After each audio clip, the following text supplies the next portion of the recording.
pues aquí tenemos a Íñigo Errejón, que todos sabéis quién es.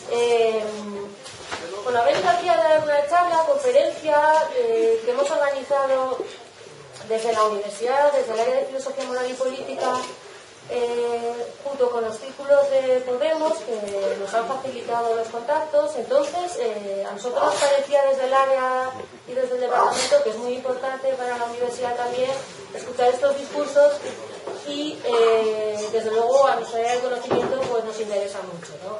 Además, vemos que estamos en un momento muy ilusionante de cambio y la universidad debe ser partícipe de todo esto, ¿no? Bueno, pues Íñigo Errejón, como sabéis, es doctor en Ciencias Políticas y es investigador en la Universidad Complutense de Madrid. Y aparte de esto, desde el comienzo ha estado en la génesis, en el nacimiento de lo que es Podemos. Y bueno, pues yo ya le cedo la palabra y bueno, él hablará unos 20-30 minutos, lo que considere, y después tendremos una ronda de preguntas que ya podéis participar para que bueno, pues muchas gracias, Íñigo, por haber venido a la Universidad de Jaén y a Jaén.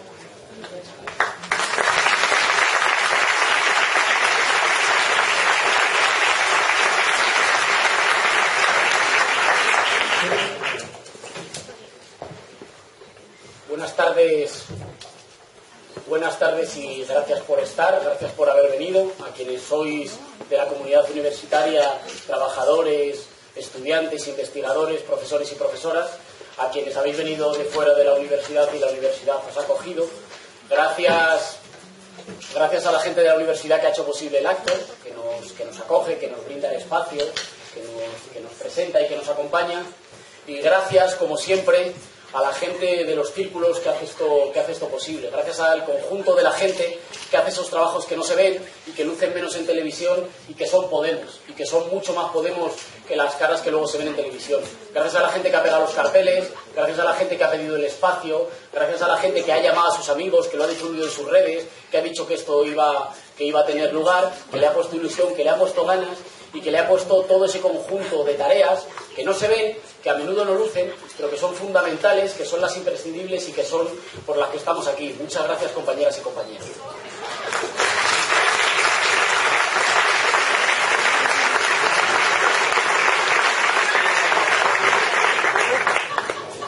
Gracias. Aquí estáis soportando la pantalla.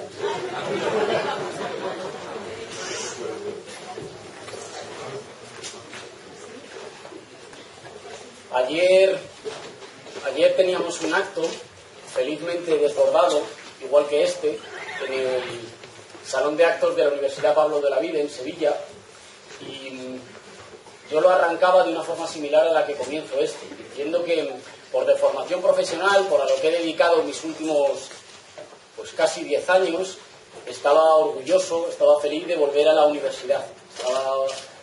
Estaba contento de volver a sede académica, a discutir e intercambiar ideas. Pero es verdad que junto con eso tenía que advertir que yo hacía mucho tiempo que antes de estos actos no veía las universidades tan llenas, no veía tanta gente con caras de alegría en las universidades, y he hablado de muchas universidades, no veía tantas ganas y no veía tanto pueblo en las universidades. Una de las cosas que estamos haciendo, y que lo vamos a lograr seguramente antes de la conquista del resto de instituciones que nos quedan, que son nuestras y que tenemos que poner al servicio de la gente, es ir llenando los espacios, ir llenando las plazas, ir llenando las asociaciones de vecinos, ir llenando las universidades de ese motor y de esa energía de la que está hecha una cosa de la que hablamos tanto como es la democracia, que es el gusto de estar juntos, el gusto de juntarse, de escucharse, de hablar, de verse, de mirarse las caras, y que es, como digo, esa energía de la que están hechas las grandes cuestiones. Y ahí tengo que decir que seguramente esa energía y esa tanta gente a la que le debemos que la campaña del miedo, que luego me referiré, que está en marcha con respecto a Podemos y que trata de representar Podemos como un coco, como un diablo amenazante, no ha triunfado. Y no ha triunfado no solo porque no lo reflejen las encuestas, sino no ha triunfado porque la gente puede vernos. Y puede ver que los animales mitológicos, de los que hay que tener mucho miedo, que fabrican en algunas televisiones y en algunos periódicos, son nuestros vecinos. Y son nuestras madres, y son nuestros hermanos, y son nuestros compañeros de trabajo, y son nuestros profesores y nuestros compañeros en las universidades, y eso seguramente es lo que ha hecho que el conjunto del arsenal disparado contra nosotros en los medios de comunicación, con una virulencia difícil de recordar en las últimas décadas, no haya triunfado. No ha triunfado porque es muy difícil convencer a la gente de que su vecino es un elemento peligrosísimo y de que la amenaza fundamental que se cierne sobre nuestro país y sobre la democracia no es que todo siga como hasta ahora, no es que sigan conduciendo nuestro país quienes han demostrado manifiesta incapacidad para hacerlo, manifiesta incapacidad para hacerlo en beneficio de la colectividad, manifiesta astucia para hacerlo en beneficio propio, sino que el supuesto peligro terrible para la democracia española sería que de repente la gente en un momento dado decida votar diferente.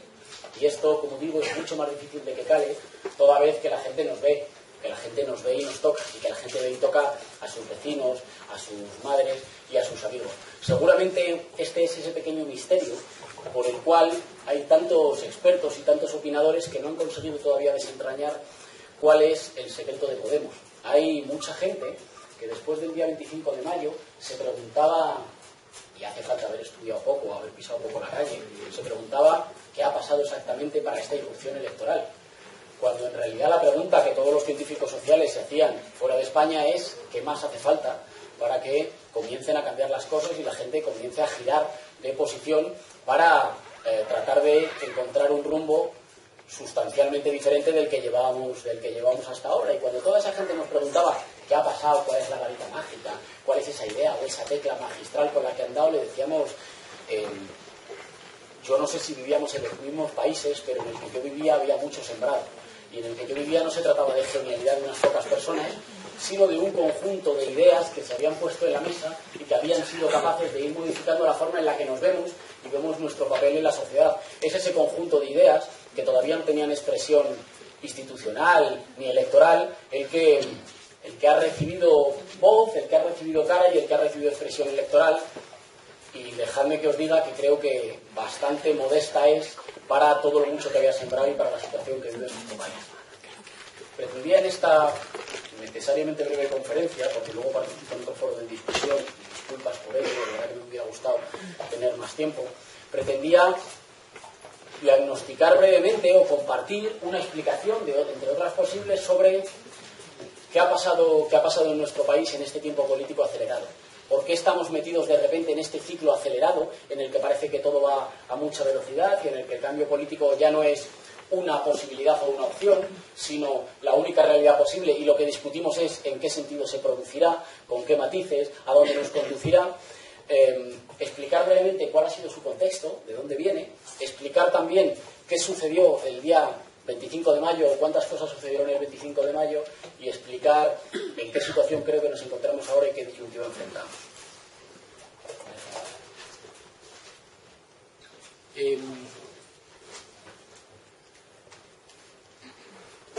Creo que si describimos la situación de nuestro país, tenemos que hablar de una situación de, lo decía el otro día, de ruptura del contrato social. Un contrato social, un pacto social, es una ficción, pero una ficción con mucho poder, con poder real, que nos cuenta al conjunto de la ciudadanía qué papel ocupamos en la sociedad que compartimos, en las instituciones, a qué cosas tenemos derecho y cuáles son nuestras obligaciones, cumpliendo qué papeles vamos a tener al final de la carrera, qué recompensas o qué resultados, cuál es nuestra posición, cuáles son nuestros roles, qué se espera de nosotros y a qué cosas tenemos derecho. Mi impresión es que ese pacto social se ha roto en nuestro país. Ese pacto social se ha roto por lo menos en dos sentidos. En un primer sentido, en clave, digamos, internacional o europea, nuestras élites han aceptado voluntariamente, no había nada de necesario ni de inevitable en ello, han aceptado voluntariamente asumir para su país y para las instituciones de su país un rol que podríamos denominar neocolonial. ¿A qué me refiero con un rol neocolonial? Un rol por el cual las decisiones fundamentales que afectan la vida política de los españoles no las toman los representantes elegidos por los españoles, sino que las toman representantes elegidos por otros ciudadanos, como por ejemplo los ciudadanos alemanes, o las toman representantes de instituciones financieras internacionales. Esto tiene por lo menos dos consecuencias. En el plano político supone de facto la cancelación del principio de soberanía y del principio de democracia. Es verdad que nosotros seguimos teniendo derecho a votar y seguimos teniendo derecho a participar en política. Esto es muy importante y esto no es un derecho que nosotros le debamos a nadie, mucho menos se lo debemos a nuestros representantes políticos. Este derecho nosotros se lo debemos a la cantidad de ciudadanos y ciudadanas comprometidas que salieron a luchar y a pelear por él cuando estaba prohibido, a sus esfuerzos, a sus desvelos, a sus malos ratos, a las vidas perdidas, a la salud perdida. Este derecho es muy importante, pero no alcanza por sí mismo para vivir en democracia.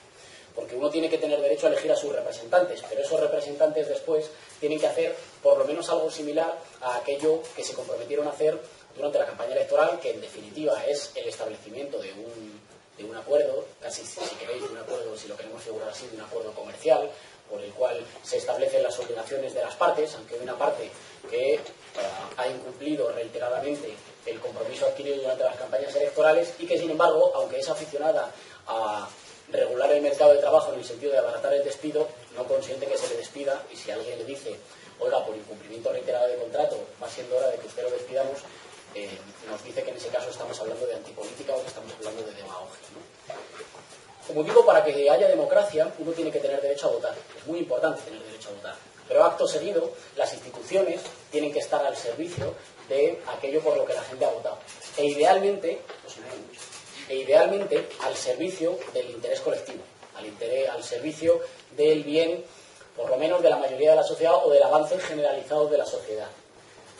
Creo que esto ha sido cancelado, hemos vivido un proceso en el que se ha ido cancelando y se ha ido cancelando porque, como decía, por una parte en términos internacionales hemos ido viendo cómo se van adoptando medidas, casi cierres institucionales que van haciendo imposible una suerte de vuelta atrás, medidas en lo político y en lo económico, que van siendo tanto menos razonables para el conjunto de nuestra sociedad cuanto razonables para las pocas élites que son las que imponen esas decisiones.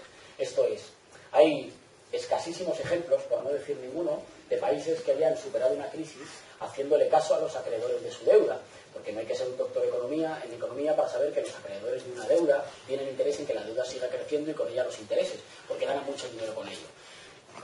De tal manera que sus recetas no son recetas destinadas a sacar al país de la crisis, son recetas a seguir ganando como nunca hasta ahora, como no habían ganado nunca hasta ahora. ¿Esto significa decir que no hay que pagar las deudas? No. Esto significa decir que cuando uno le pasa una cuenta, y una cuenta muy abultada, uno tiene al menos dos derechos. Tiene derecho a que se la desglosen y a que no le insulte por ello. Tiene derecho a decir, ok, se debe algo similar al 100% del PIB español, como deuda externa.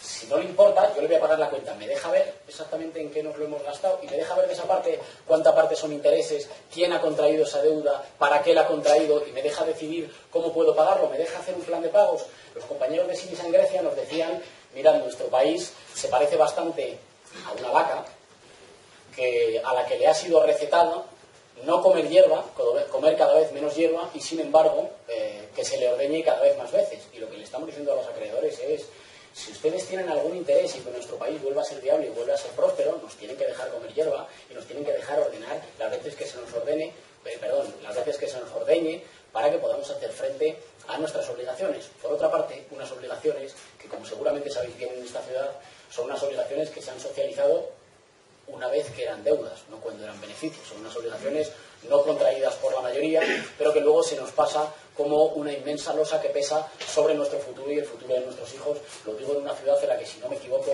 la deuda media por habitante alcanza los 3.500 euros y en la que, por tanto, tenéis conocida experiencia sobre en qué sentido funcionan las deudas, quién las debe, por qué las debe, quién las ha contraído y cómo se pueden afrontar. En un segundo sentido, esa operación de transformación política, por la cual lo que tenemos, digamos, la conservación de lo que tenemos ya no es una opción más, sino que sabemos que estamos ante una disyuntiva de cambio y la discusión es en qué sentido irá ese cambio. En un segundo sentido, estamos ante una transformación oligárquica de nuestro país. ¿Qué significa una transformación oligárquica de nuestro país? Un país en el que la riqueza y el poder cada vez se concentran en menos manos. Un país en el que el verano pasado, en agosto pasado, con una notable honestidad, o si no cinismo, la Asociación Española de la Banca admitía que desde agosto de 2013 a agosto de 2014 había ganado un 19,5% más. en un país en el que la peligrosa organización antisistema Cáritas decía que el 25% de los niños españoles estaban en una situación de riesgo de pobreza. En el segundo lugar, en la Unión Europea, 15%. Claro, ¿qué significa esto? Esto no es un fenómeno meteorológico. No estamos hablando de una desgracia que se haya cernido sobre nosotros. Estamos hablando de dos fenómenos íntimamente conectados. Estamos hablando de un fenómeno por el cual hay una masiva transferencia de riquezas. Es la primera vez en la historia de la democracia que las rentas del capital pesan más que las rentas del trabajo sobre el PIB. Estamos hablando de una masiva transferencia de renta y de riqueza de las mayorías sociales a una pequeña minoría que nunca ha ganado tanto como ahora y que, por tanto, puede reunirse, como sucedió hace, os acordáis, unos meses, con el presidente del gobierno y decir las reformas están yendo efectivamente muy bien. Una pequeña minoría que está haciendo más dinero que nunca, al mismo tiempo que para la mayoría se han cancelado una buena parte no solo de las condiciones de vida, sino de las expectativas para el futuro, de ese contrato del que hablábamos antes, de ese contrato según el cual, si uno cumple con sus obligaciones, el resultado al final... Se les apaga la luz. Según el cual, si uno cumple con las obligaciones, el resultado final es que tiene derecho a determinadas cosas que estaban, digamos, escritas en un contrato implícito y que han sido una buena parte de las razones del compromiso con el orden y con la estructura política que teníamos de nuestros padres y de nuestras madres, de nuestras abuelas y de nuestros abuelos, y que incluso le daban sentido a gran parte de los sacrificios. Bueno, yo me estoy privando de muchas cosas. Incluso yo estoy aplazando cosas a las que creo que tenía derecho. Yo estoy haciendo cesiones importantes, yo me estoy dejando el lomo y me estoy dejando la piel. Pero estoy proyectando una buena parte de lo que estoy haciendo en la siguiente generación. Es verdad que yo me estoy quitando y que yo estoy haciendo esfuerzos, pero todo eso, ¿os acordáis ese discurso que hoy día nadie se atreve a sostener? Todo eso va a ser porque la siguiente generación va a heredar, en buena medida, gran parte de los esfuerzos y de los sacrificios hechos por la generación presente. Y eso justifica una buena parte de las privaciones.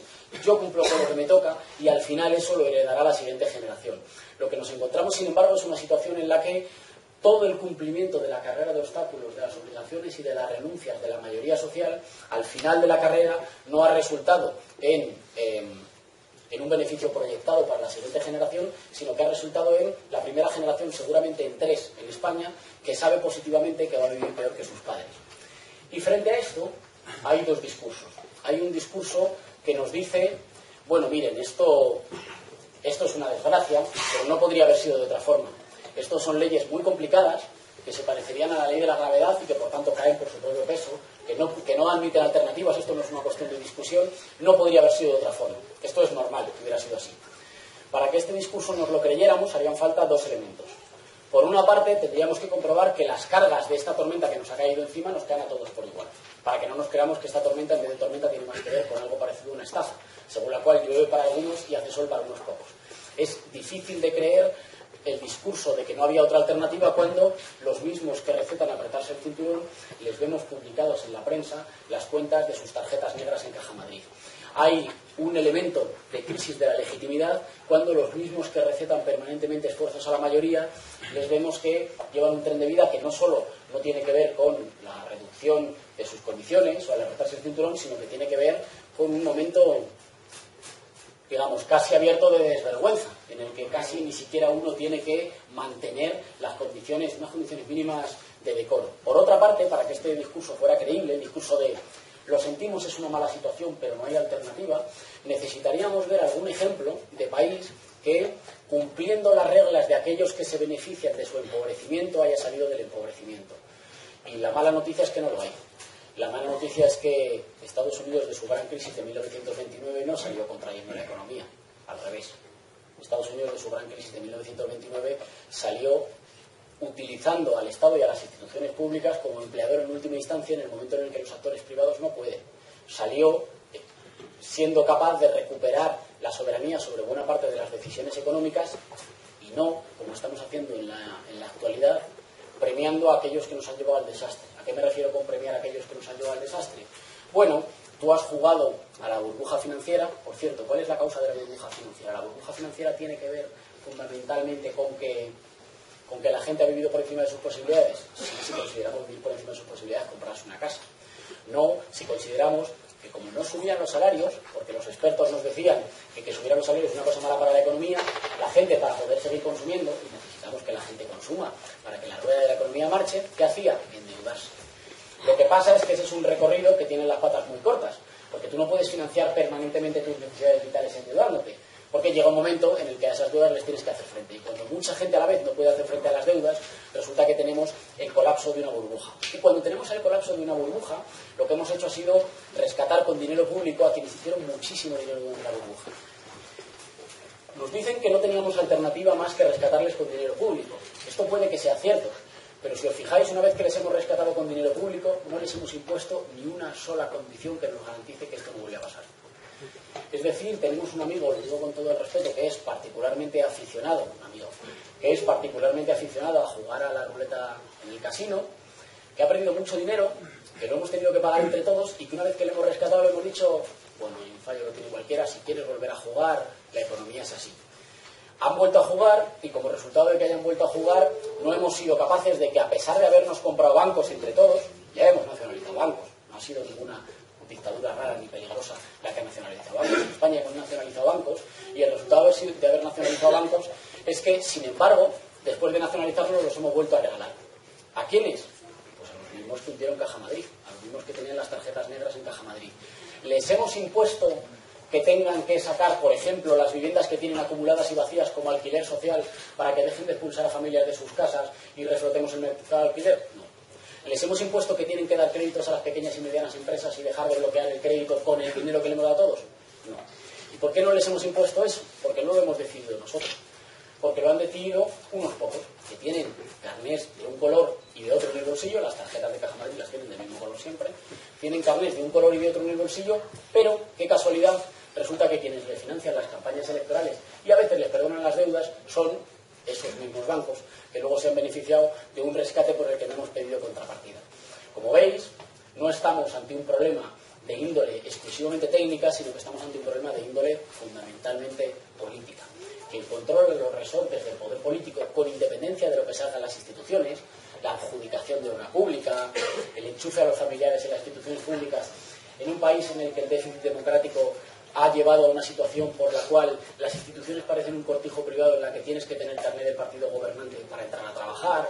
En esa situación de déficit democrático, lo que hemos visto es que una pequeña élite que ha ganado mucho con el carnet de un color, con los que gobernan con el carnet de un color y con los que gobernan con el carnet de otro, y nos decían que el problema fundamental de nuestro país era entre derecha e izquierda, en lugar de entre la mayoría ciudadana saqueada y una pequeña minoría, que es verdad que tiene diferencias durante las campañas electorales, pero que acaba después en consejos de administración de las mismas grandes empresas, o que le adjudica las grandes obras a las mismas grandes constructoras que después les invitan, que después les pagan conferencias, que después les pagan los másteres a sus hijos, que después les aseguran una jubilación dorada, no en el sistema de pensiones, que es inviable, y dicen que es inviable aquellos mismos que tienen sistemas de pensiones privados multimillonarios.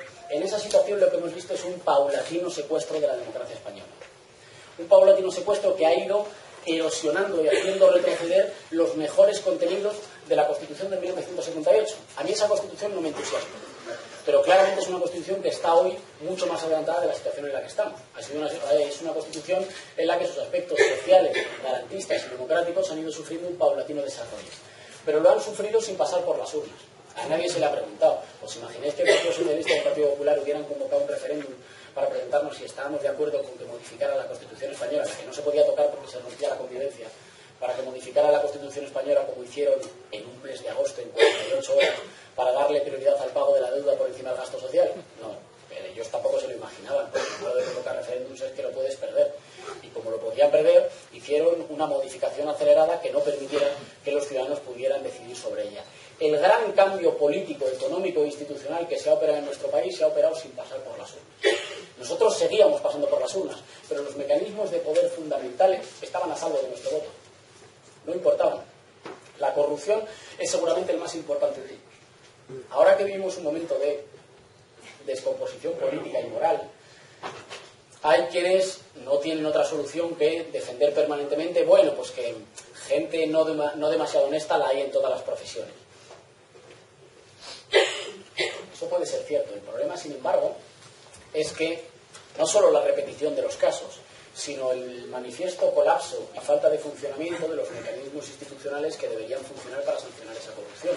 En ausencia de mecanismos institucionales, la gente tuvo que utilizar otros mecanismos democráticos, como fue echarse a la calle y votar de manera diferente.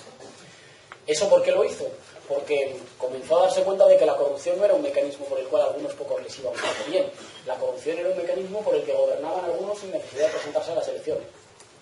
por el que tú garantizabas un dinero y luego las concesiones siempre en los ayuntamientos te iban a tu favor, por el que tú financiabas una campaña electoral y después conseguías que las leyes se hicieran tal y como tú las necesitabas, o por ejemplo, por el cual hay una extraña coincidencia, según nuestros expertos, sin relación entre sí, por la cual dos expresidentes de los dos principales partidos, hasta ahora principales partidos del sistema político español, han acabado enchufados, sin que conociéramos antes que sabían mucho de energía, en dos grandes compañías de la energía, y los precios de la energía no paran de subir porque es un oligopolio que no está regulado suficientemente.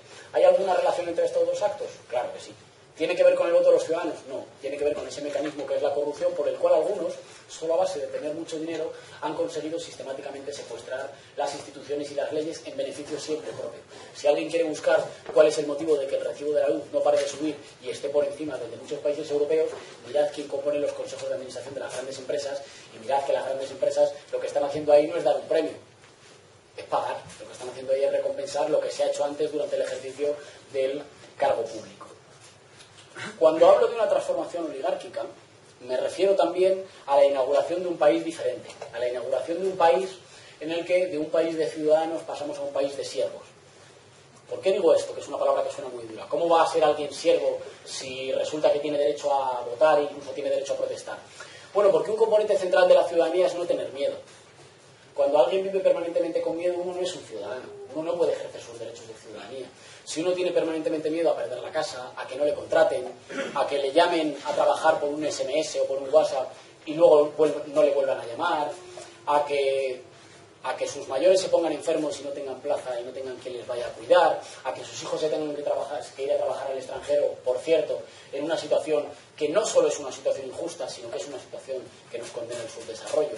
Un país que atrae turistas por el trabajo barato y expulsa a sus jóvenes mejor preparados no es solo un país injusto, es un país en vías de subdesarrollo porque ha elegido apostarle a un tipo de economía de subdesarrollo. Y si no me creéis, mirad a ver entre los países más desarrollados quiénes son aquellos que apuestan por la burbuja inmobiliaria y por el turismo, y por contra, mirad a ver quiénes son aquellos países que apuestan por la educación, por la inversión, por la investigación y desarrollo, por las nuevas tecnologías. En esa modificación de nuestro país en un sentido oligárquico, lo que estamos viendo fundamentalmente es la transformación de un país de ciudadanos a un país de siervos, a un país de gente asustada, a un país de gente que le tiene miedo al mañana, que tiene miedo a qué será de ellos. ¿Qué provoca ese miedo? Bueno, ese miedo provoca disciplinamiento y domesticación. Una población que tiene mucho miedo es una población incapaz de pensar en el gobierno de los asuntos comunes, incapaz de decir, oiga, esto a lo mejor no está bien, y a lo mejor no está bien no por un defecto técnico, sino porque está yendo mal para la mayoría de la población, bien para una pequeña minoría, y a lo mejor entre una cosa y la otra hay alguna relación causa y efecto.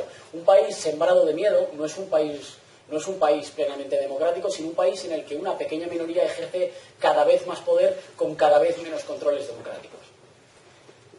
La buena noticia, sin embargo, es que para conducir esta maniobra las élites necesitan alguna capacidad de convencer, y esa la tienen muy perdida.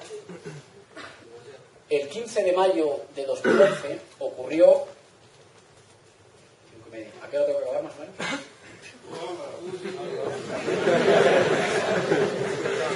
Así me puedo permitir hablar un poquito más despacio. El 15 de mayo de 2011 sucedió una importante transformación en la vida cultural y social española. ¿Esa transformación tuvo que ver con que mucha gente saliera a protestar a la calle? También, pero no solo. Sin esa gente que salió a protestar, que recibió insultos, menosprecios, golpes, sin esa gente no estaríamos aquí. A toda esa gente le debemos hoy estar aquí, y a toda esa gente le debemos además muchas conquistas.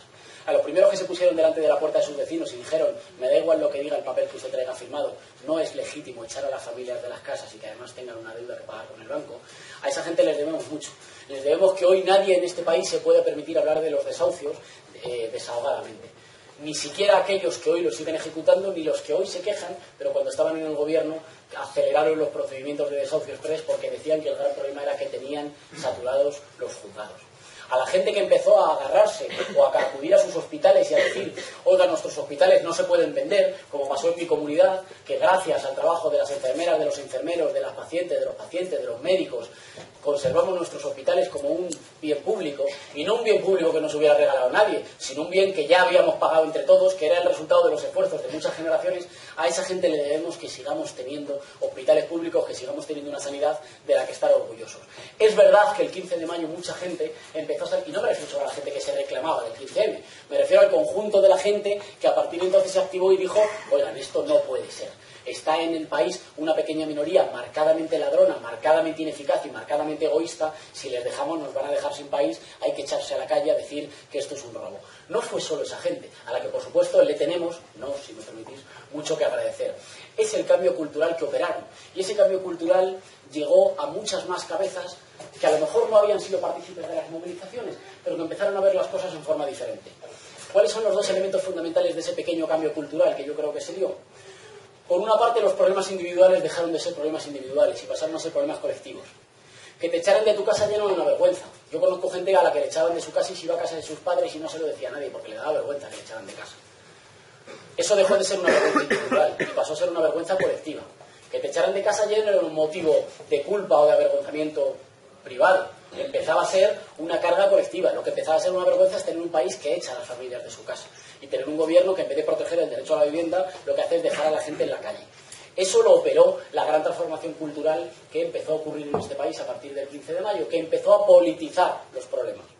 Hay algunos que dicen que politizar es una cosa mala, normalmente porque quieren que la política siga siendo una actividad privada suya, porque les ha ido bastante bien a ellos y a sus familias manteniendo la política como una actividad privada.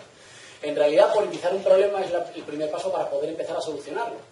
Es describir un problema como algo que no es un asunto privado y que no es un asunto natural, sino que es un asunto resultado de determinados equilibrios y determinadas decisiones. Es, por tanto, un problema que tiene víctimas, que tiene responsables y que se podría estar solucionando de otra forma. Y, por tanto, devolverlo al campo de la democracia. Cuando un problema político es un problema sobre el que podemos discutir y posicionarnos. Cuando un problema no es político, es un problema sobre el que lo más que podemos hacer es resignarnos. Bien, el 15 de mayo repolitizó un conjunto de asuntos que hasta ahora vivíamos en forma privada. Los jóvenes se van del país porque resulta que somos aventureros.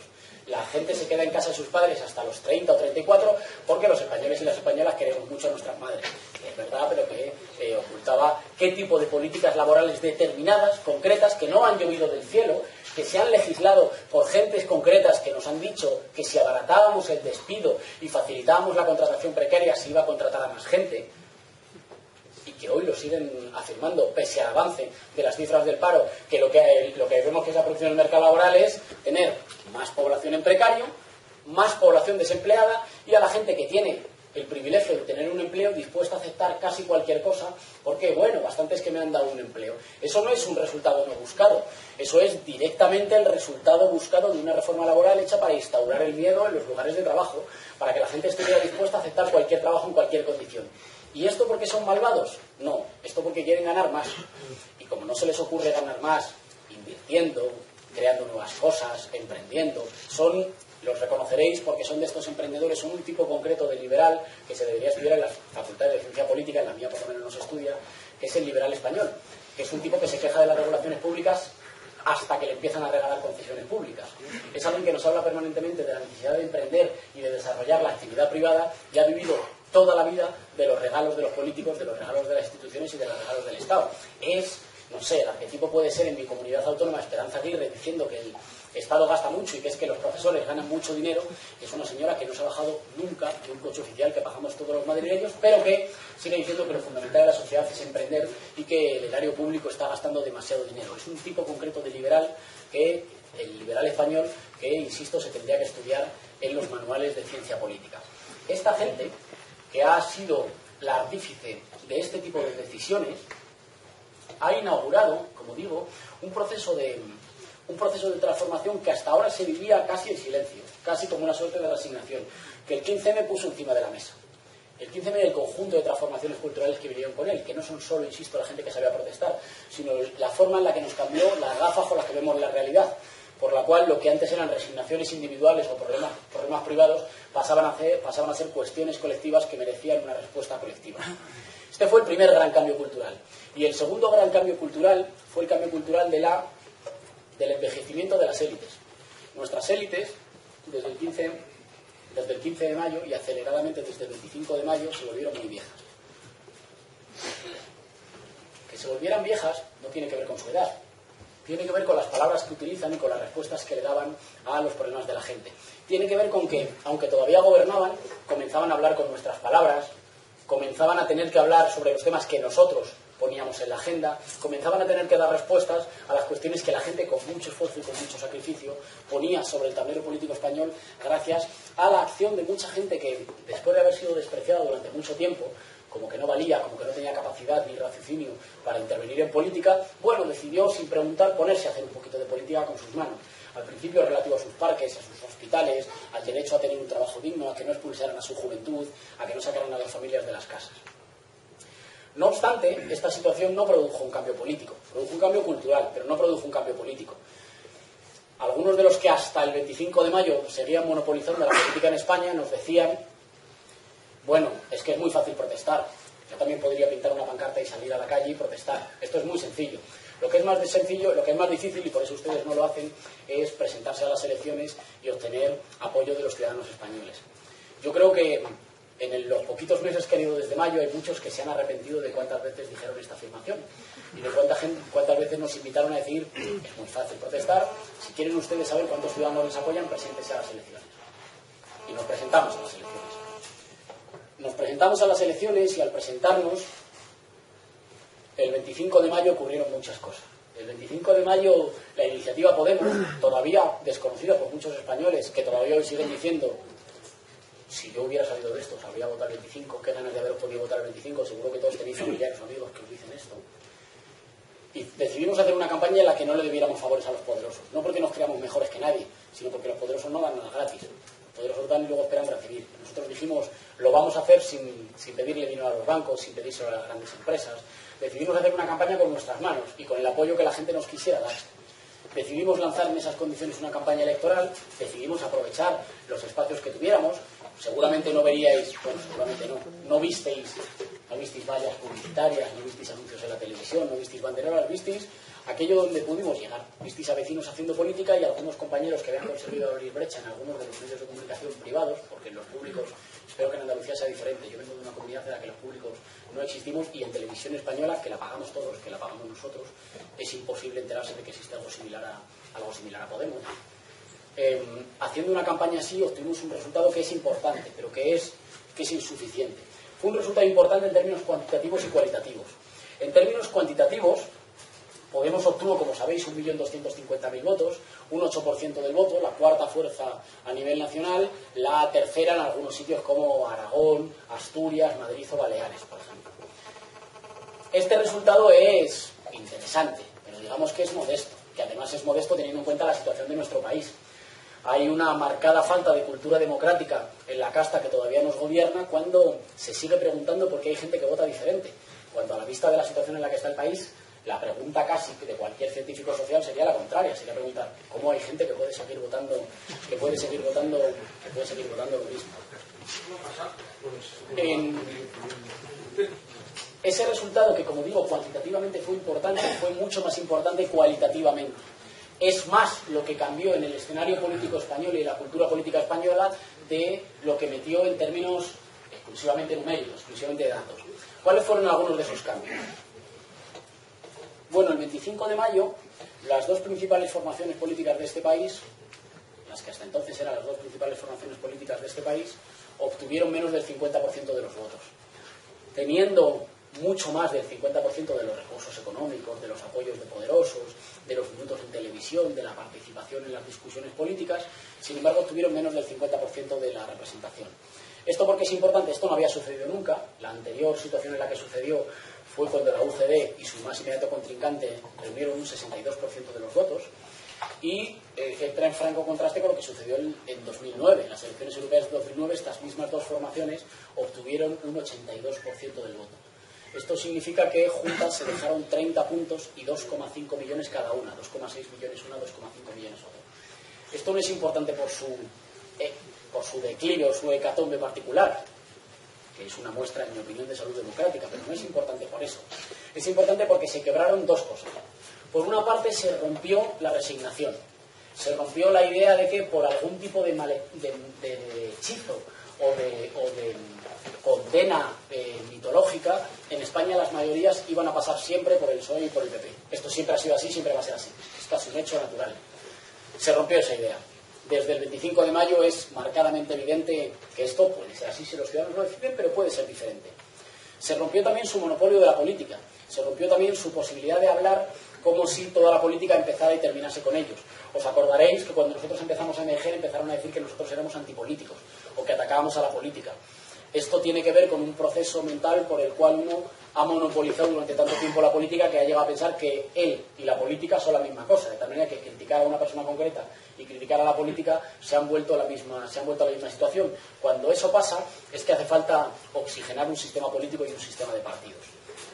Junto con eso ocurrió que de repente para todo el mundo empezó a ser necesaria la renovación democrática, la regeneración democrática. Por el presidente Rajoy, las pocas veces que le habíamos visto comparecer, la democracia española no tenía ningún problema y después del 25 de mayo tuvo que sacarse un plan de regeneración democrática. ¿Qué significa un plan de regeneración democrática? Nada, en este caso fundamentalmente un plan de chapa y pintura, pero un plan de chapa y pintura que saca obligado por el movimiento de la gente.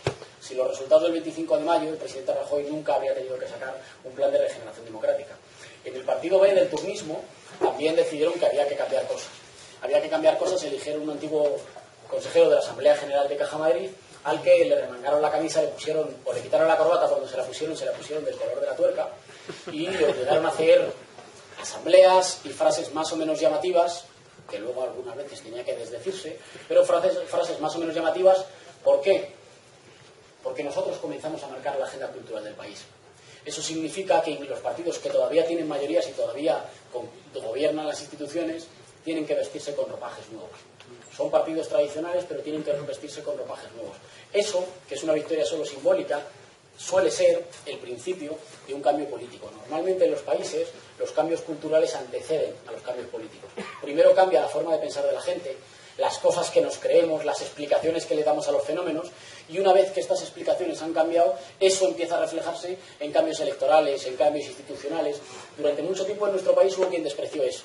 Y dijo, bueno, sí, ustedes están cambiando muchas cosas, pero la gente sigue votando lo que sigue votando y lo importante es quién está en las instituciones. Entonces, espérense que estamos llegando.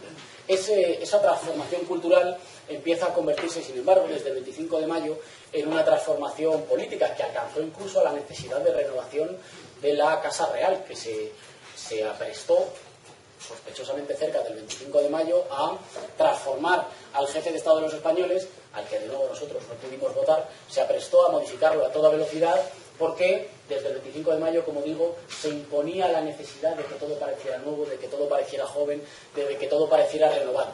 Hasta el día 24 no había necesidad de eso. Desde el día 26 esto era inevitable. ¿Qué pasó entre medias? Entre medias pasó que asomamos las orejas.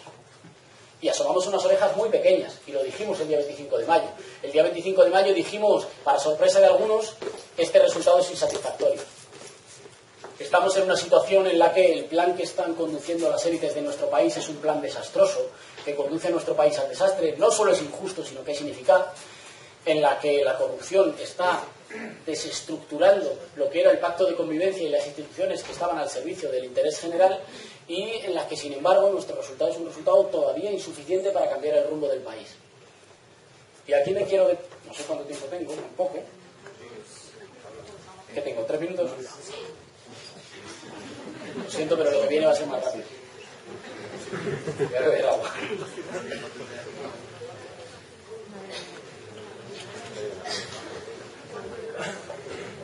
Me quiero detener a partir de... Como tengo 3 minutos, siento por tener que abreviar, me quiero detener en 2 cuestiones. Por una parte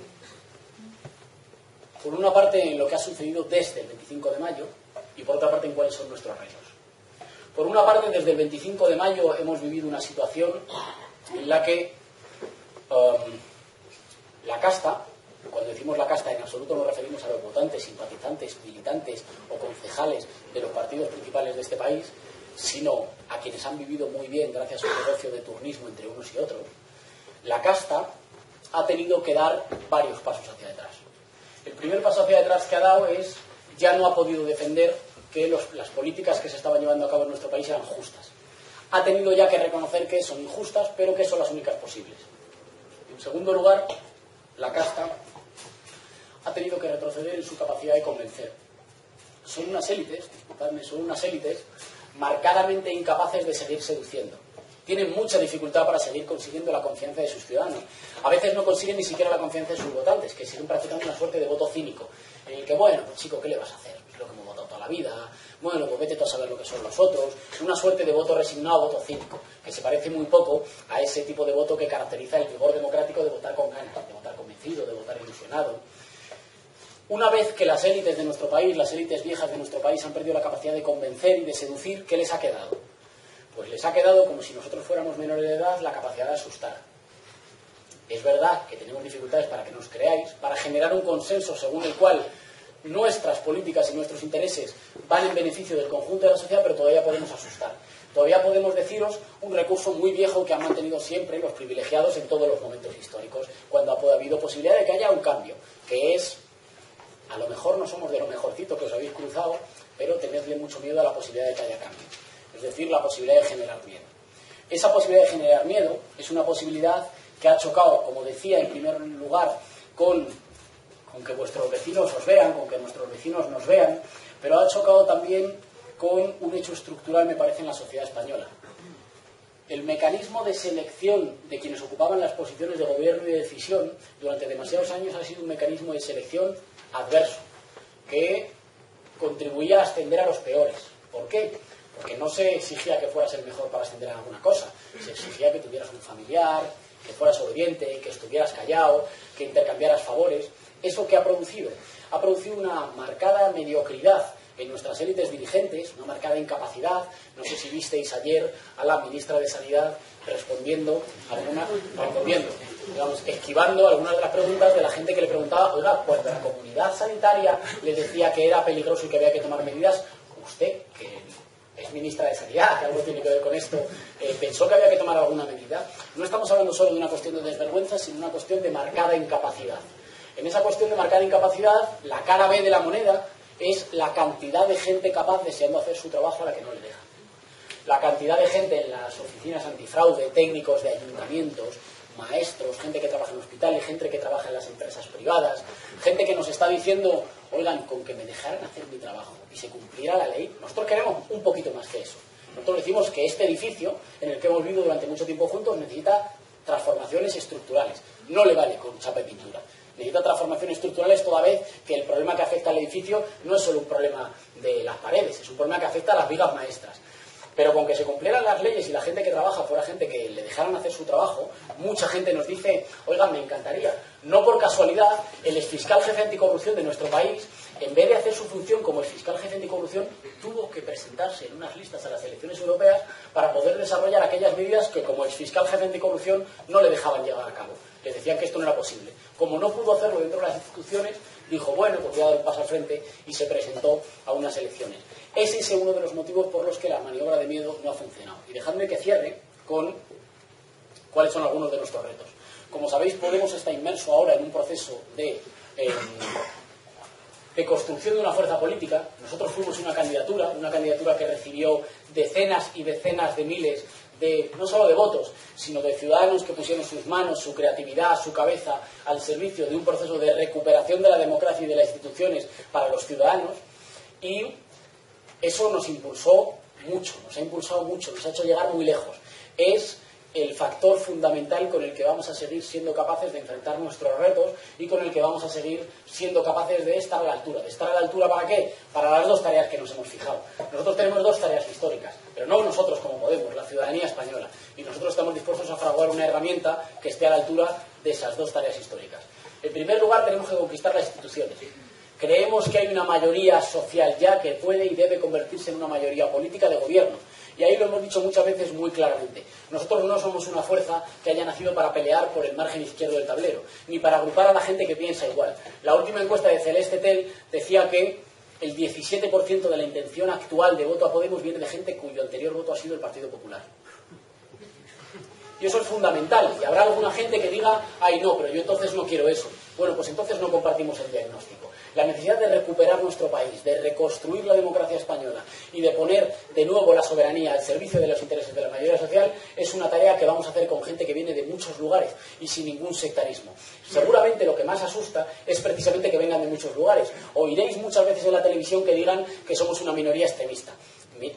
Haced dos comprobaciones. Por una parte, mirad las encuestas de dónde viene el voto y por otra parte, mirad a vuestro alrededor. Si fuéramos una minoría extremista, no le daríamos miedo a nadie, porque las minorías extremistas nunca han dado miedo. Siempre ha habido suficiente policía para las minorías extremistas. Lo que da miedo precisamente es que las filas de la posibilidad de cambio ciudadano se nutren de gentes que vienen fundamentalmente o del hastío de la política o de los partidos tradicionales. Ese es el hecho cualitativo fundamental que puede transformar el tablero político en nuestro país. ¿Eso por una renuncia a nuestras ideas o por una voluntad de captar votos de cualquier lugar? No, nuestras ideas están clarísimas y lo estamos diciendo. Lo que estamos diciendo es que las etiquetas viejas no sirven para explicar lo que está pasando en nuestro país. Lo que estamos diciendo es que izquierda y derecha tienen muchas dificultades como metáforas, porque son metáforas, para describir lo que ha pasado en Caja Madrid, y que describen mejor lo que ha pasado en Caja Madrid una mayoría ciudadana saqueada frente a una pequeña minoría oligárquica que tiene carnes de diferentes colores, pero que, como digo, a la hora de saquear se entiende sin demasiadas dificultades. Nosotros tenemos que conquistar las instituciones y tenemos que construir una mayoría política de cambio y convertirnos en fuerza de gobierno, pero junto a eso, porque no nos alcanza, tenemos que construir un pueblo.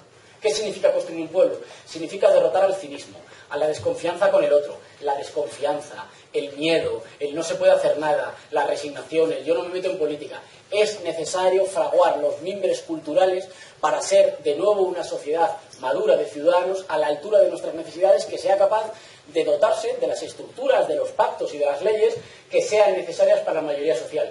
Y eso no se hace solo metiendo papeles en las urnas. Es muy importante. Vamos a meter muchísimo, lo vamos a enterrar a base de papeles en las urnas.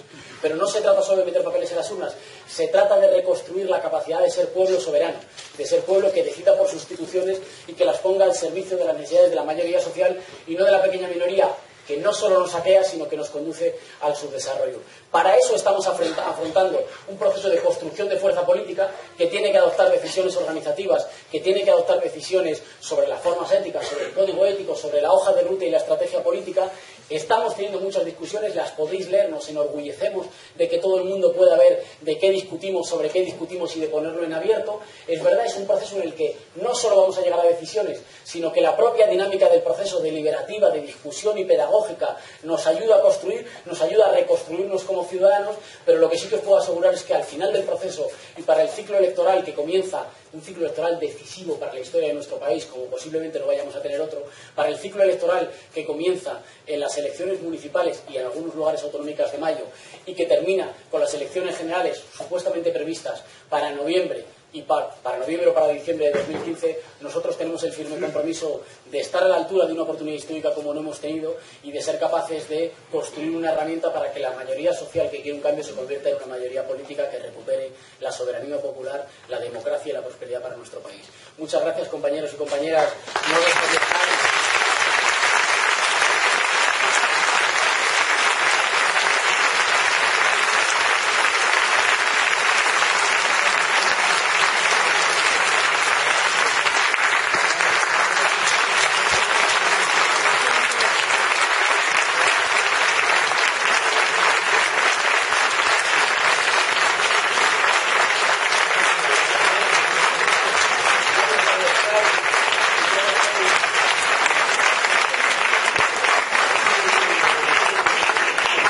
Solos a vuestros portavoces, no dejéis solos a los compañeros que trabajan en los círculos. Somos ya una mayoría ciudadana, no permitid que os cuenten ningún cuento para asustar a los niños pequeños. Somos un pueblo maduro de ciudadanos y a nosotros no se nos asusta.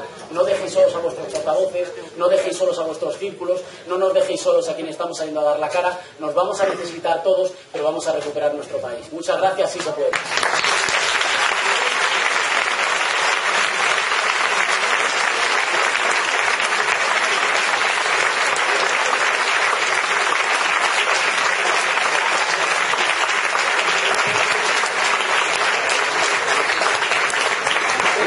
Bueno, muchas gracias, Íñigo Errejón. Esto a mí me emocionaba, nunca he visto la universidad así en los 17 años que llevo aquí, los otros que llevaba en otra, la verdad. Tanta gente con tanta energía. Bueno, vamos a abrir un punto de palabra y como ya habíamos hablado antes con Libertad, que está por ahí. Bueno, Libertad tiene preparadas unas preguntas, creo, ¿no? Que ya los círculos previamente habéis trabajado y bueno, pues habíamos quedado un poco en este formato para que ella traslade esas preguntas que ya se han trabajado previamente. Bueno, Libertad, si quieres acercarte al micro, porque si no, igual no... ¿No va a dar palabra aquí? Luego. Voy a dar la palabra a todo el mundo. La palabra es vuestra, pero...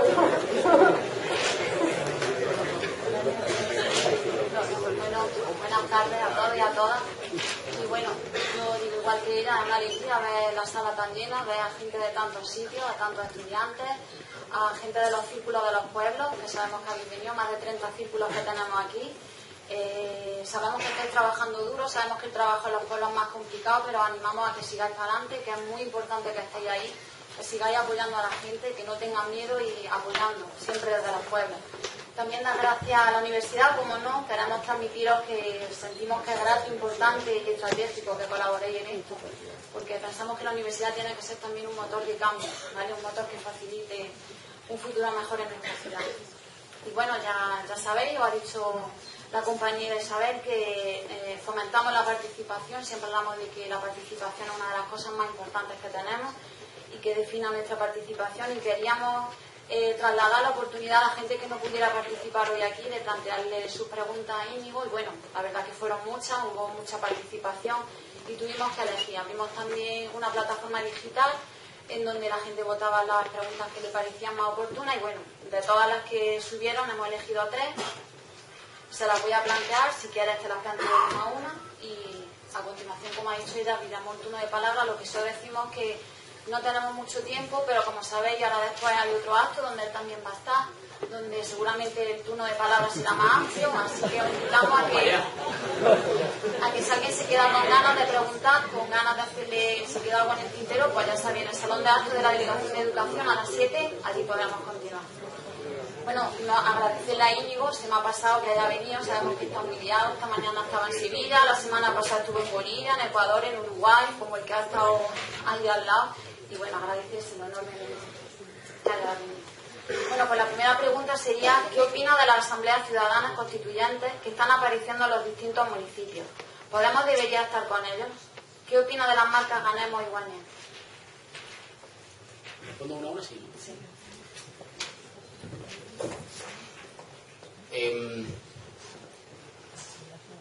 Nosotros no hemos inventado algunas cosas, hay mucha gente que las ha hecho con su trabajo y con su creatividad.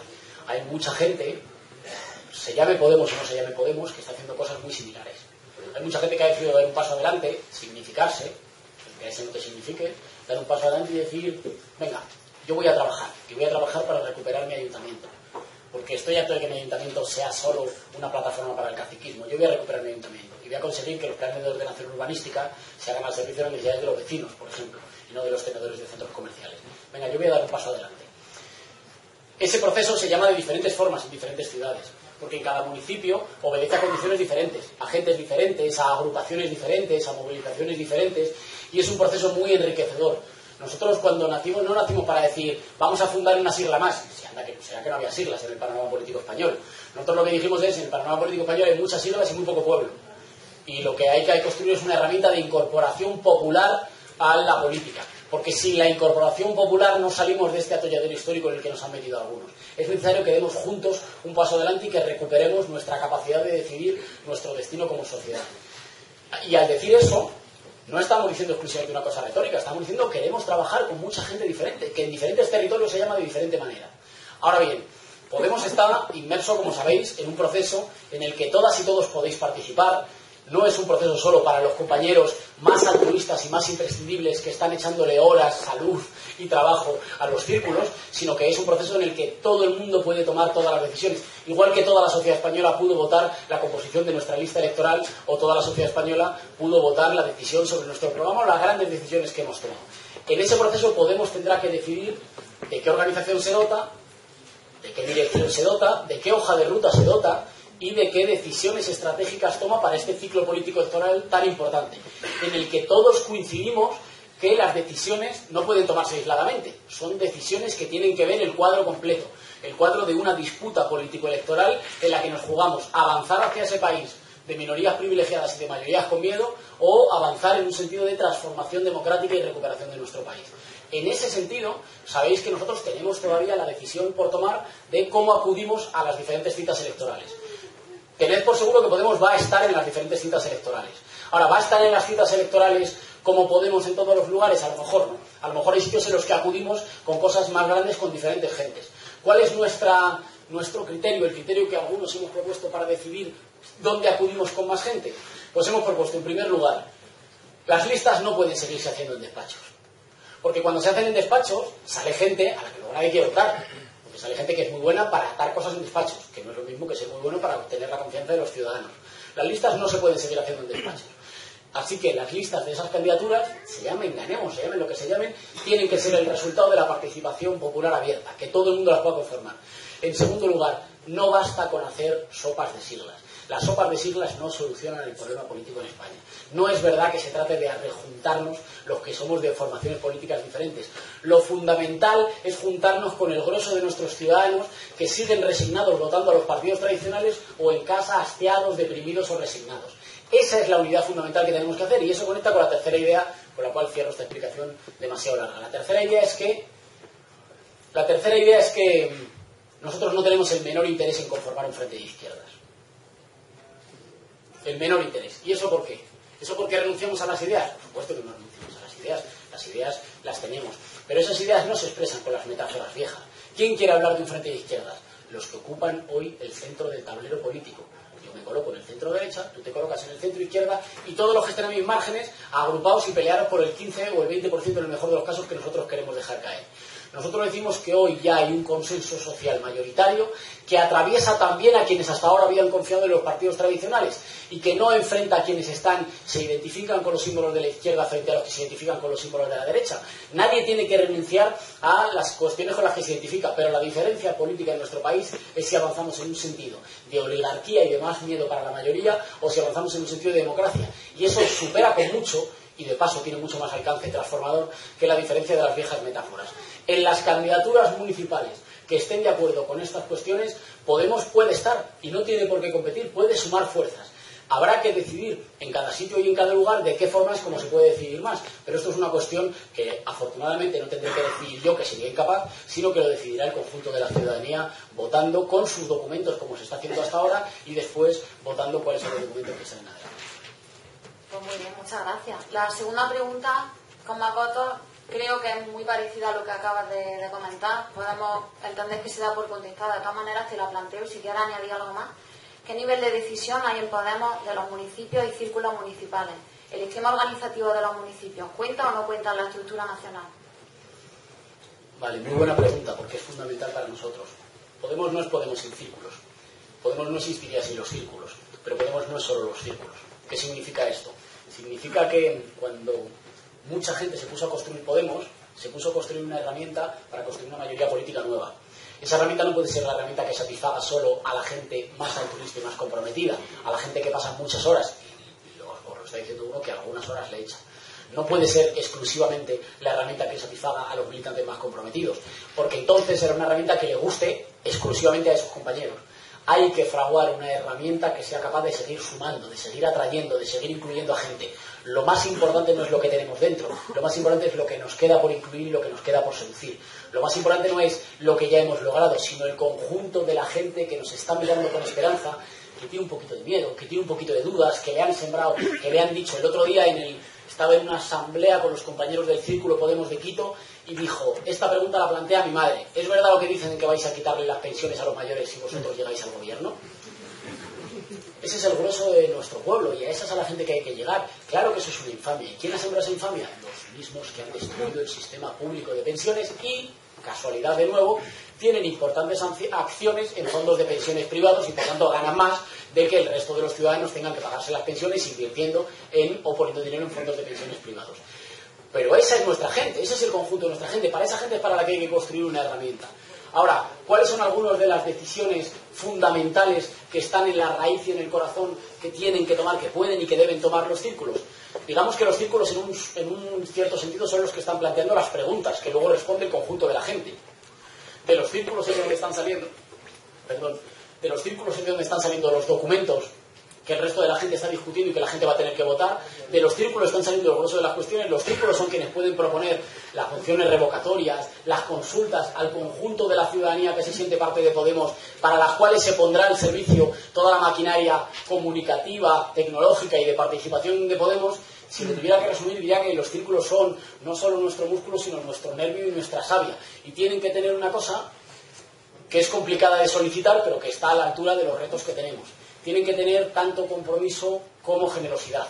Tienen que tener tanta capacidad de poner y de estar en primera fila, como de seguir incluyendo, no convertirse nunca en lugares cerrados para los que piensan igual. Ser permanentemente espacios de agregación, de seducción, de invitación. Eres mi vecino, estás harto, crees que estamos siendo víctima de una estafa y que las cosas podrían funcionar mejor si los más capaces de nuestro país pudieran desarrollar bien su trabajo, si pudiéramos poner los recursos colectivos al servicio de las necesidades colectivas. Eres nuestro, eres compañero, eres de los nuestros, vente para acá, acércate, te queremos con nosotros.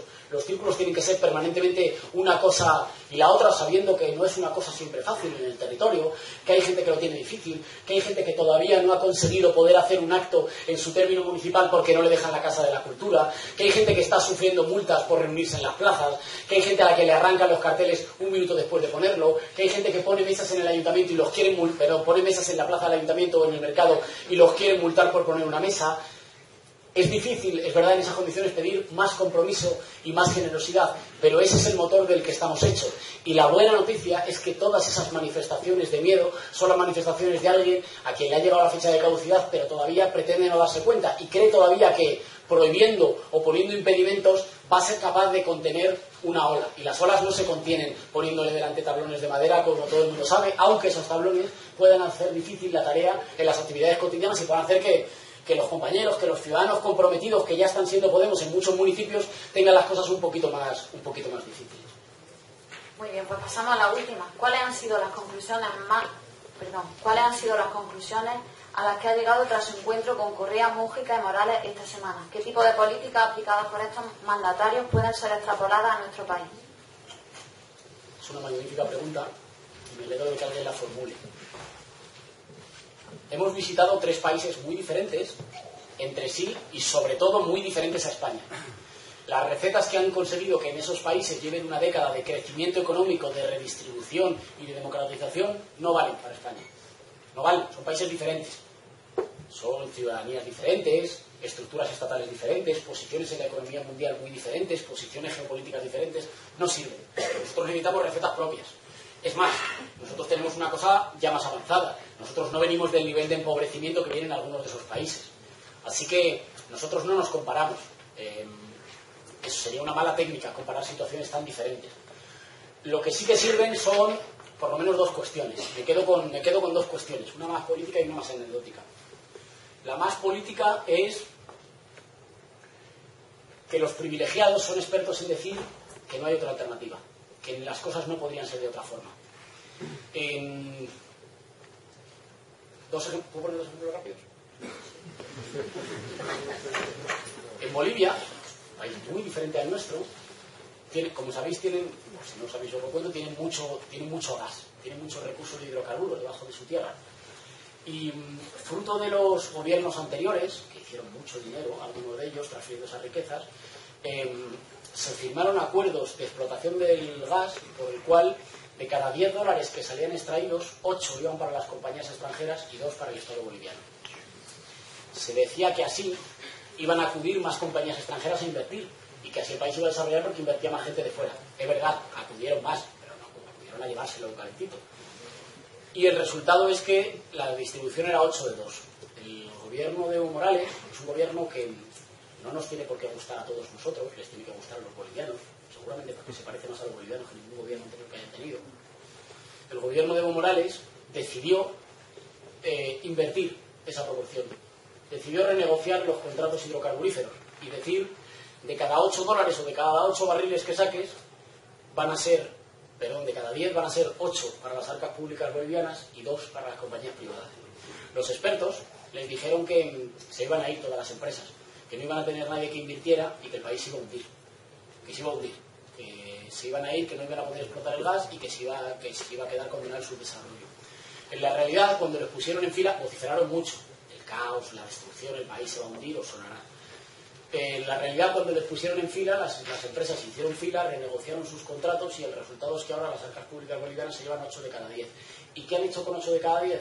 Han hecho carreteras, que dan empleo, han hecho un bono merced al cual los niños pesan más al nacer porque tienen leche materna, han puesto en marcha políticas que aseguran la jubilación universal. Por cierto, ya tienen una jubilación universal, pero en la época de las privatizaciones, esa jubilación universal, ese fondo de pensiones público, le fue vendido al BBVA, que con él hizo fondos privados de pensiones y con eso hizo muchísimo dinero.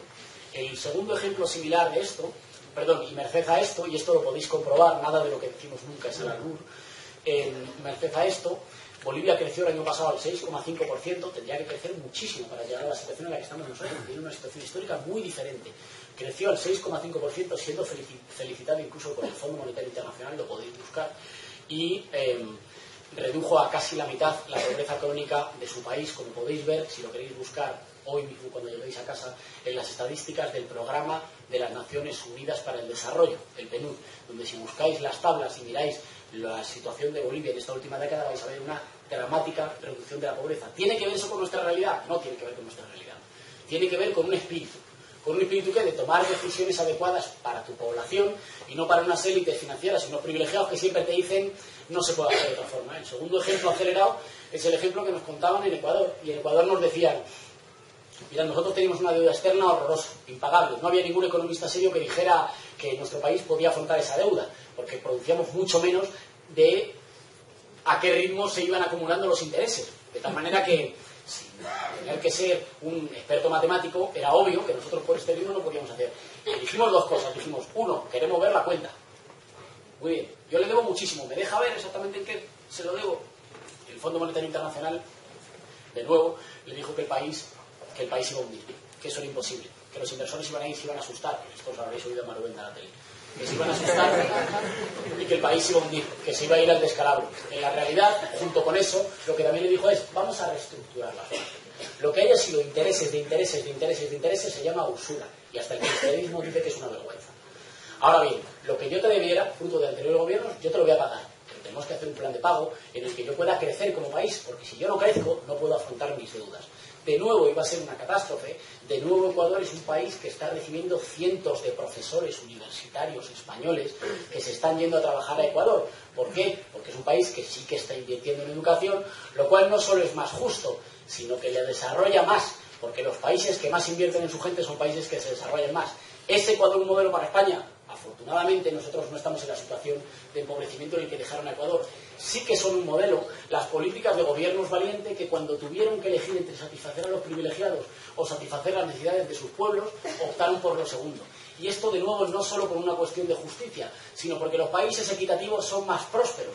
Si miráis cuáles son los países más prósperos, son siempre países más equitativos, porque si tú empobreces a la mayor parte de tu población, esa mayor parte de la población no consume. Como no consume, asfixias la economía de tu propio país. La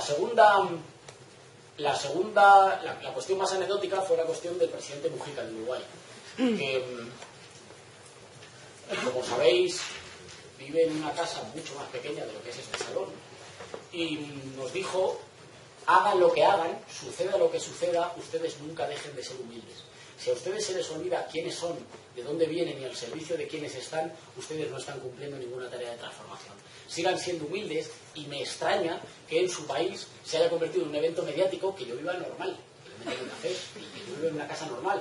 ¿Qué tipo de políticos deben tener ustedes para que se convierta en una noticia que yo vivo en una casa y que no vivo con 25 sirvientes, sino que yo vivo en una casa normal, que es lo que quiero, si es que yo soy un ciudadano, y de eso se trata, que los ciudadanos eligen a uno de ellos para que durante un tiempo desempeñe labores, y volveré a mi casa, y como voy a tener que volver, prefiero quedarme en la mía. Nunca dejen de ser humildes, nunca olviden a quién se deben, por mucho que en la disputa por el poder se vayan codeando con gente, de momento no nos pasa, pero se vayan topando con gente más poderosa.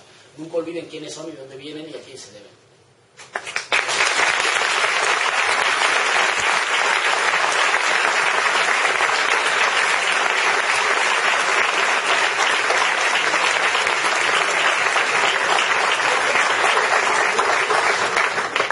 Bueno, tenemos poco tiempo porque, como ya lo he dicho antes Íñigo, tiene que subir a Jaén al foro cívico, pero bueno, unas poquillas preguntas que veo, que yo sé que tenéis ganas de preguntar. Entonces, abrimos un pequeño turno de preguntas.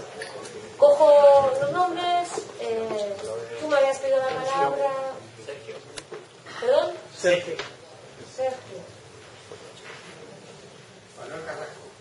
Manuel. Ramón. Y José Manuel, por aquí. ¿Y usted? Tony Martínez. Bueno, yo creo que ya. Tenéis que ser muy breves, ¿eh? De allí. Diego Caballero. ¿Perdón? Diego. Diego. Ninguna mujer. A ver. Y las chicas. ¿Dónde están mis chicas? Venga, a ver. Ahora. Venga, pues por favor os pido que seáis breves, ¿vale? Sergio, venga. Breve. Sergio Charca, antiguo alumno de esta universidad. Sí, muy bien. Venga, Bueno, dale. yo tenía dos preguntas, te voy a hacer una aquí y luego de allá arriba. Vale. Para que veas que no me canso de escucharte. Era referente a lo que has comentado antes sobre Televisión Española, sobre el veto que os tiene. Entonces, quería saber qué iniciativas concretas y legales se pueden llevar ante el Consejo Europeo, Junta Electoral o tribunales de denegación de acceso, de derecho a acceso, ¿de acuerdo? Perdona que estoy un poco nervioso. O tribunales por denegación del derecho de acceso, que está recogido en Televisión Española, para romper el boicot que os tiene puesto. O sea, ¿qué medidas? Porque claro, ahora van a venir las elecciones y seguramente os van a boicotear y no os van a dejar hablar. Y durante la campaña tampoco. O sea, entonces quería saber pues si tenéis alguna medida concreta en alguno de esos ámbitos. Gracias. Venga, Manuel, vamos a recoger todas las preguntas y luego ella las responde. Va a ser mejor. Manuel, ¿dónde está? Venga, Manuel. Eran tres opiniones y una pregunta. Vamos a ver. La primera, antes de que pasara un mes del 25 de mayo, en Linares aparecieron en la circunvalación, aparecieron unas pintadas que eran IU más Podemos igual a anarquía. ¿Se sabe el que era el intelectual? Pero los otros no eran. Luego, para quitar ya derecha y izquierda y derecha, creo que nos podemos decir que son los del sentido común, como menos común de los sentidos. Luego la otra pregunta es si estamos a favor de la banca ética, que ya está por ahí andando. Y por último, creo que o nos presentamos a las elecciones municipales y autonómicas del 143 como Podemos o como lo más cerca de Podemos, o perdemos el fuelle, ¿eh? Perdemos el fuelle. O sea, todas las fuerzas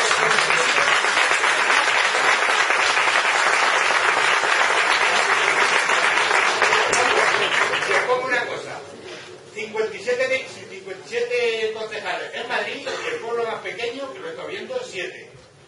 No es difícil encontrar eso. O sea, pero buscándolo con ahínco. Y tenemos 200 días, 210 días.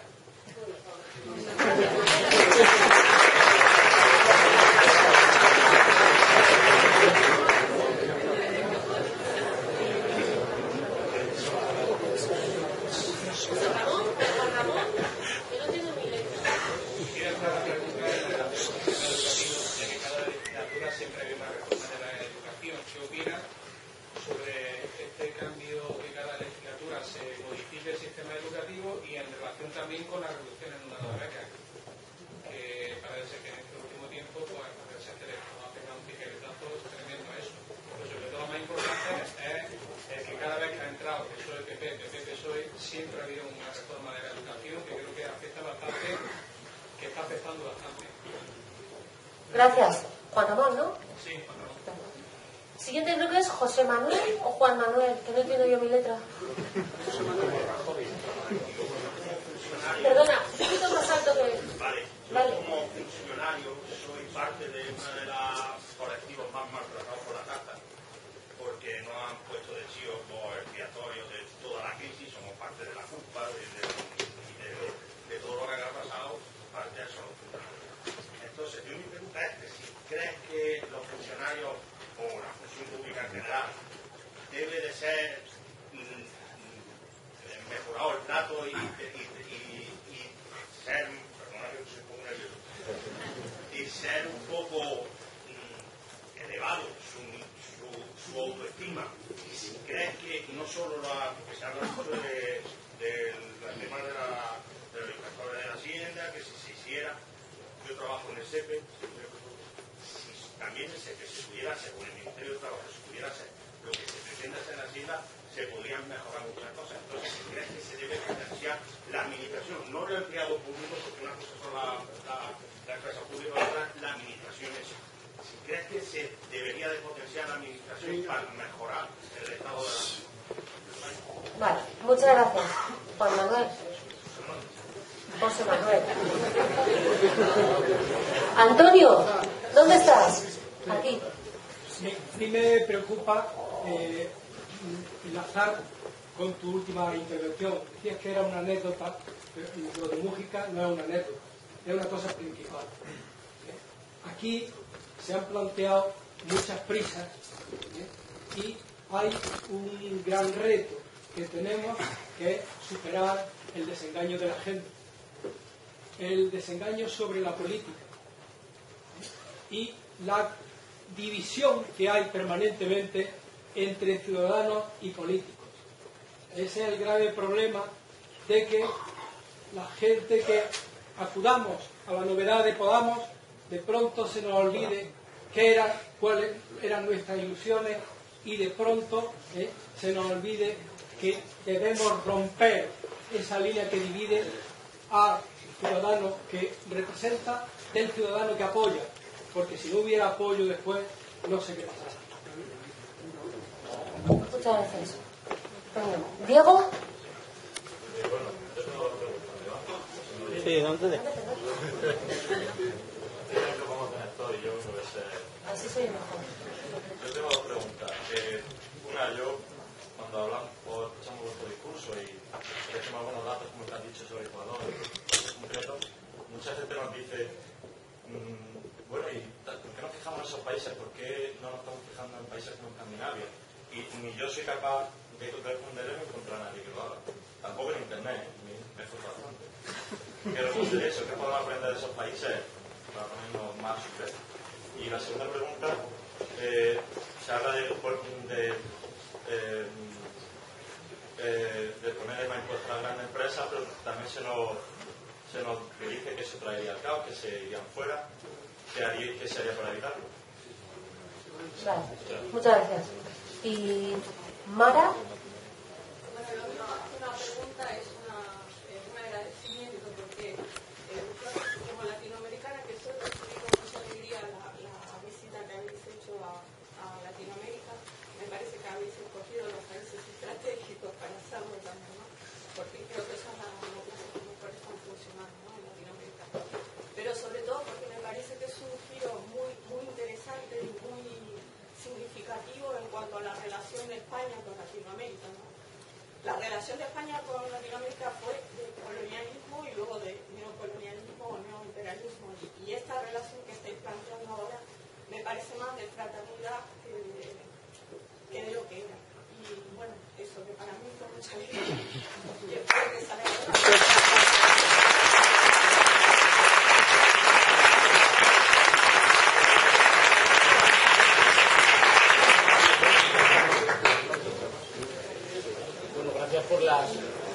Gracias por las preguntas. A menudo ocurre que las preguntas mejoran la ponencia o la explicación, porque ayudan a poner encima de la mesa cuestiones que a uno se le habían olvidado o que son importantes pero que habían tenido menos peso, ¿no?, en la explicación, y en este caso es especialmente así. Muchas gracias por las preguntas. Decías Sergio, bueno, no estoy quedando. Sí. Sergio, sobre la cuestión de Televisión Española y el BNI. Bueno, me temo que Televisión Española no tiene obligación de reflejarnos. ¿Hasta qué punto? Toda vez que se puede excusar en que es una fuerza sin representación parlamentaria en España. Pero por denegación de derecho de acceso podéis... Hay una... Claro, lo que pasa es que dentro de las leyes de RTV. Fíjate que yo no soy partidario de que no lo saquen, pero Televisión Española puede decir, de momento, puede excusarse en bueno, sobre una representación parlamentaria, no saca, y ha salido solo una vez en estos programas que hacen, que claro, no son masivos, no lo ve muchísima gente, en los que ponen como a 3 eurodiputados a discutir en Bruselas. Así que pueden decir, bueno, nosotros donde ustedes están representados, ahí les ponemos, digamos, una cámara y ahí les damos acceso. No les damos acceso en términos nacionales porque ustedes en términos nacionales no existen. Pero claro, entonces eso yo diría que eso es estrictamente, eso es legal, pero eso es indecente. Que sea indecente significa, por una parte, que entiende que no hay más realidad política que la que se expresan las instituciones. La casta ha pagado muy caro en nuestro país el taparse los ojos y creer que solo existe lo que existe en las instituciones. Porque a fuerza de taparse los ojos luego se sorprende. Cuentan que había muchos ministros del gobierno entre comillas, que había muchos ministros del gobierno de Mariano Rajoy que la noche del 25 buscaron en internet que era Podemos. Cuando un dirigente político se acostumbra a no mirar lo que está sucediendo en su sociedad, a menudo eso, para cuando lo ve, suele ser demasiado tarde. Y es posible que para cuando lo vean sea para cuando, sin ningún rencor y amistosamente, les digamos, oigan, estarán despedidos, váyanse a casa, sin enfado. Podemos seguir llevándonos bien, pero váyanse a casa. ¿Eso qué significa? Significa que yo creo que vamos a seguir impulsando las medidas que podamos de visibilización, y hay una medida de visibilización que es fundamental. La medida de visibilización fundamental es el activismo ciudadano. La gente diciendo, oiga, ¿a usted le parece normal que una gente que está en el centro de la discusión política y de la agenda mediática del país todavía no haya pasado por la televisión que pagamos entre todos los españoles? Es más, ¿a usted le parece normal que la televisión que pagamos entre todos los españoles reciba ahora al director de Telemadrid, que ha hundido Telemadrid, y lo ha hundido por una parte por la cantidad de millones que se ha embolsado y por otra parte porque ha convertido Telemadrid en un boletín de propaganda de un partido político y ya no la ve nadie? O sea, que yo veía Telemadrid y Telemadrid no la ve casi nadie. Bueno, pues no, esto es una voluntad de convertir lo público en un instrumento exclusivamente de propaganda y después hundirlo, como hicieron con Canal Nou. Hundirlo y decir, ahí va, lo público no funciona. Como no funciona, se lo voy a ir regalando a algunos amigos que tengo yo, que son expertos, son de estos emprendedores que crean mucha riqueza cuando se la regalan de público. Entonces yo creo que ahí va a hacer falta mucho activismo ciudadano y, por otra parte, en algún momento puede que entiendan la lógica. Hay alguna gente que dice, bueno, ¿y a estos por qué les saca tanto en las cadenas privadas? Porque las cadenas privadas son entes comerciales que quieren hacer dinero. Y hacen dinero cuando su audiencia aumenta. Y su audiencia aumenta cuando salimos. Y su audiencia aumenta cuando salimos porque hay mucha hambre de contenidos y de expresiones nuevas. No hay ningún secreto, no hay ninguna especial conspiración detrás. En algunos casos puede haber más voluntad de pluralismo, pero sobre todo hay una voluntad de hacer más negocio. ¿Eso nos parece bien o mal? Ni bien ni mal. Aprovechamos una posibilidad que hay para que no se sigan silenciando las alternativas políticas. Y la otra te la respondo luego cuando me la hagas. Vale. No, es que quería comentarte un pequeño inciso. Es que lo que es una incongruencia es que lo hayan invitado en todas las teles públicas europeas y la española, que es donde más repercusión estáis teniendo, no haya invitado. A eso me refiero. O sea, y lo que te quiero decir que también hay trabajadores dentro haciendo mucha presión, jugándose el puesto, para que podáis salir. O sea, para que lo que es el interés general también se vea en la tele pública, porque tenemos derecho. En Radio Nacional Española, los trabajadores, yo lo puedo mandar, en Radio Nacional Española los trabajadores nos pasaron una circular en la que se decía que se evitara nombrarnos y que en todo caso, si se nos nombraba, nunca habláramos ninguno de nosotros, sino que hablara alguien en tercera persona, pero no pudiéramos hablar nosotros directamente y no tuviéramos voz. Y nos decíamos, somos trabajadores de un ente público, nos da vergüenza que sea así, estamos haciendo todo lo que podemos para revertir esto. Pero esa situación no dura siempre eternamente, o sea, se le puede escapar de las manos. Tener en cada sitio la oposición del jefe y la simpatía de todos los que hay por debajo es una situación a menudo insostenible. Ayer en Sevilla había diferentes periodistas que nos llamaron y nos dijeron, me encantaría ir, pero no me dejan cubrirlo. O si me dejaran cubrirlo, me harían cubrirlo de una forma que yo no me sentiría a gusto con mi profesión de periodista. Eso es una cosa que va siendo, que puede convertirse en insostenible en la medida en que se generaliza, y mi percepción es que se generaliza. Manuel, bueno, sobre lo del artista de Linares, ahí no soy crítico de arte, así que sobre eso no digo nada, salvo que efectivamente, si uno quiere saber cuándo hay unas élites que están perdiendo ya el tren del presente en su país, es cuando lo más que pueden ofrecer es miedo. Cuando Aldo y lo más que puede ofrecer es miedo y no tiene otros argumentos, y entonces tiene que hablar de países muy lejanos, o tiene que hablar de cosas que sucedieron hace mucho tiempo, o tiene que crear terribles monstruos que pueden comer a la ciudadanía si la ciudadanía vota diferente. Por una parte está tratando a la ciudadanía como si fuéramos menores de edad, y eso no suele ser muy buena cosa si además esperan que te voten. Y por otra parte suele ser el síntoma de un agotamiento de la capacidad de convencer. Totalmente de acuerdo con lo que dices de sentido común. Creo que, por desgracia, esto no es una cosa de la que alegrarse, pero por desgracia ha sido tal el nivel de desvergüenza y de ofensiva de los privilegiados, han ido tan lejos, se les ha ido tanto a la mano, que hoy hay cuestiones que son extraordinariamente de sentido común, que ya son cuestiones de cambio para nuestro país. Cuando las marchas de la dignidad entraron en Madrid, entraron diciendo que queremos tener derecho al empleo, a la salud y a la vivienda. Cuando en un país decir cosas tan evidentes y tan compartidas por la mayoría de los ciudadanos se ha convertido en una bandera del cambio, es que empieza a llegar el momento del cambio. Con respecto a la cuestión de la banca ética, sí, totalmente de acuerdo. Pero además de eso, los ciudadanos estamos comprando bancos. Y esos bancos tienen que estar al servicio de los ciudadanos. Lo digo porque no solo estamos hablando de una iniciativa individual privada. Está bien la banca ética, hay que apostar por ella. Pero junto con ella no se nos puede olvidar que los ciudadanos estamos pagando bancos, estamos rescatando bancos, y esos bancos deberían ponerse al servicio de la recuperación económica, no de la especulación financiera. Y de nuevo, insisto en esos dos vectores, que hagan lo contrario, que se pongan de nuevo al servicio de repartir comisiones entre los amigotes o de financiar nuevas burbujas, no es solo tremenda y escandalosamente injusto, es también ineficaz. Eso es dinero que podría estar mañana puesto al servicio de un rescate ciudadano, de la creación de empleo, del crédito para las pequeñas y medianas empresas, pero que está puesto al servicio de la especulación. Los bancos que nos compramos los ciudadanos tienen que estar al servicio de los ciudadanos. No quiero complejizarlo más, pero diría que comenzando por un Banco Central Europeo que igual que, fíjate que no voy a decir nada extraordinariamente radical, que igual que la Reserva Federal norteamericana esté al servicio de la creación de empleo y de la consecución de objetivos macroeconómicos en su país, no como el Banco Central Europeo que, hago solo un inciso, tiene prohibido prestarle dinero a los estados, pero le puede prestar dinero a los bancos privados, de tal manera que le puede prestar dinero muy barato a los bancos privados, y cuando España necesita pedir dinero prestado, se lo pide al Banco Central y le dice, no puedo, lo tengo prohibido, pero se lo puedes comprar a este banco al que yo se lo acabo de prestar al 1% y tú se lo compras al 6%. ¿Quién diseñó un mecanismo así? Pues hombre, no hay que ser Holmes, pero que son muchas horas ya. Pues obviamente los tenedores de los bancos privados que se están beneficiando con ese procedimiento de saqueo. Con respecto a... Es a las 7 el otro, ¿no? Sí. No, no tengo, pero llegamos directamente para poder contestar la pregunta. Perdona, ¿eh? Las elecciones municipales y autonómicas. Las elecciones municipales y autonómicas son fundamentales y hay que estar en ese sitio. Ahora, tenemos que pensar fría y estratégicamente, y lo tenemos que pensar entre todos, cuál es la mejor forma de estar en ese ciclo electoral. ¿Por qué? Porque a nosotros nadie nos va a perdonar un fallo, ni uno. No nos van a perdonar un fallo los adversarios, la casta, que está deseando decir todos somos iguales. Pero tampoco, y esa es la parte buena, tampoco nos van a perdonar un fallo nuestros conciudadanos.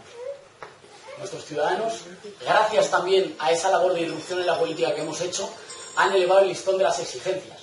Y ahora ya no perdonan cualquier cosa, ni permiten cualquier cosa, y eso es fantástico, porque de esa exigencia está hecha la posibilidad de regenerar nuestra democracia.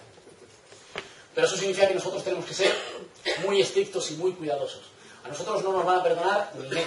Fíjate que el otro día la discusión en la sexta era sobre si Pablo, era una mentira obviamente, sobre si Pablo había viajado alguna vez en business. Se puede garantizar que no.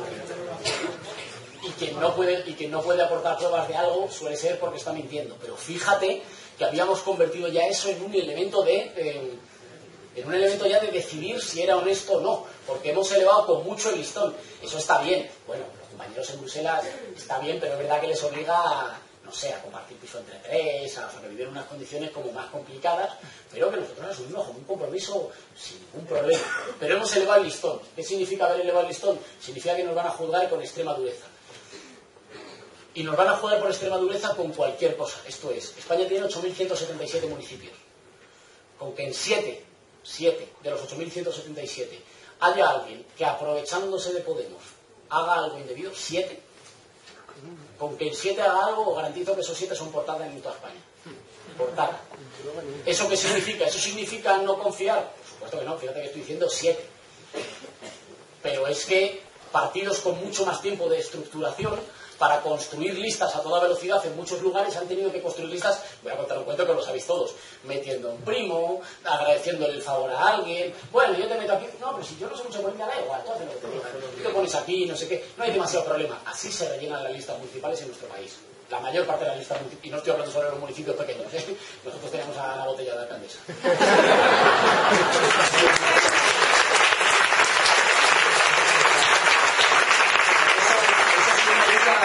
Eso yo creo que significa que nosotros, no digo, hay que estar presentes sin duda en ese ciclo autonómico y municipal, pero hay que tener cuidado de en qué forma estamos presentes. Y hay también que asumir que hay que dejar de tratar a la ciudadanía como menor de edad y escatimarle o esconder los debates. Nosotros asumimos abiertamente el debate. Esas elecciones municipales tienen muchas potencialidades y tienen algunos riesgos. Y nosotros no vamos a tragar con cualquier cosa para estar en todas las elecciones. No queremos cometer algunos de los mismos errores que han cometido los partidos tradicionales que les han llevado hasta aquí. No porque seamos más listos, sino porque hemos aprendido de algunos errores. Y por tanto, hay que pensar estratégicamente y fríamente cómo estamos. Vamos a estar, pero tenemos que pensar en estar de la manera que potencie más nuestras ventajas y algunas de nuestras dificultades propias, no de que hagamos las cosas mal, sino de que esto en enero era apenas una ilusión de alguna gente y hoy resulta que está haciendo temblar el panorama político español. Eso creo que nos obliga a tomar decisiones de acuerdo con las cuales estemos a la altura, ¿no? Preguntaba Juan Ramón por la cuestión del sistema educativo. Por una parte hay reformas cada legislatura en la medida en que se convierte en un arma arrojadiza.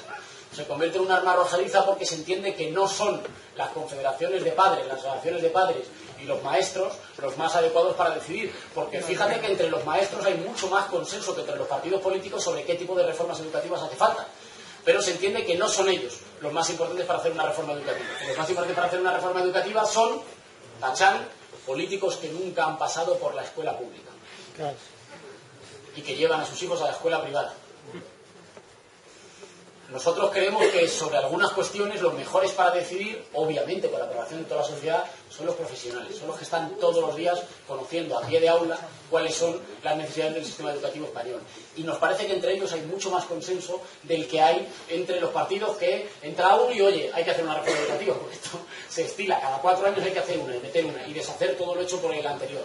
Nos parece que hay mucho más nivel de consenso, digamos, en el nivel de los profesionales que en el nivel de los partidos de la casta. Y sobre la cuestión de los recortes a las becas, como tú sabrás bien, ojalá fueran los recortes a las becas.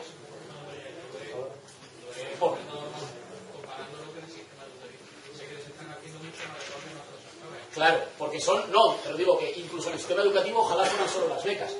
Y aquí de nuevo hay que decir por lo menos dos cosas. Por una parte, los recortes a las becas son nítidamente la conversión de nuestro sistema educativo en un sistema educativo elitista. El recorte a las becas en la universidad ataca los esfuerzos de nuestros padres y de nuestros abuelos y de nuestras madres y de nuestras abuelas sobre todo, para que la universidad fuera un sitio al que pudieran tener acceso los ciudadanos como parte de un Estado que garantiza el derecho a la educación.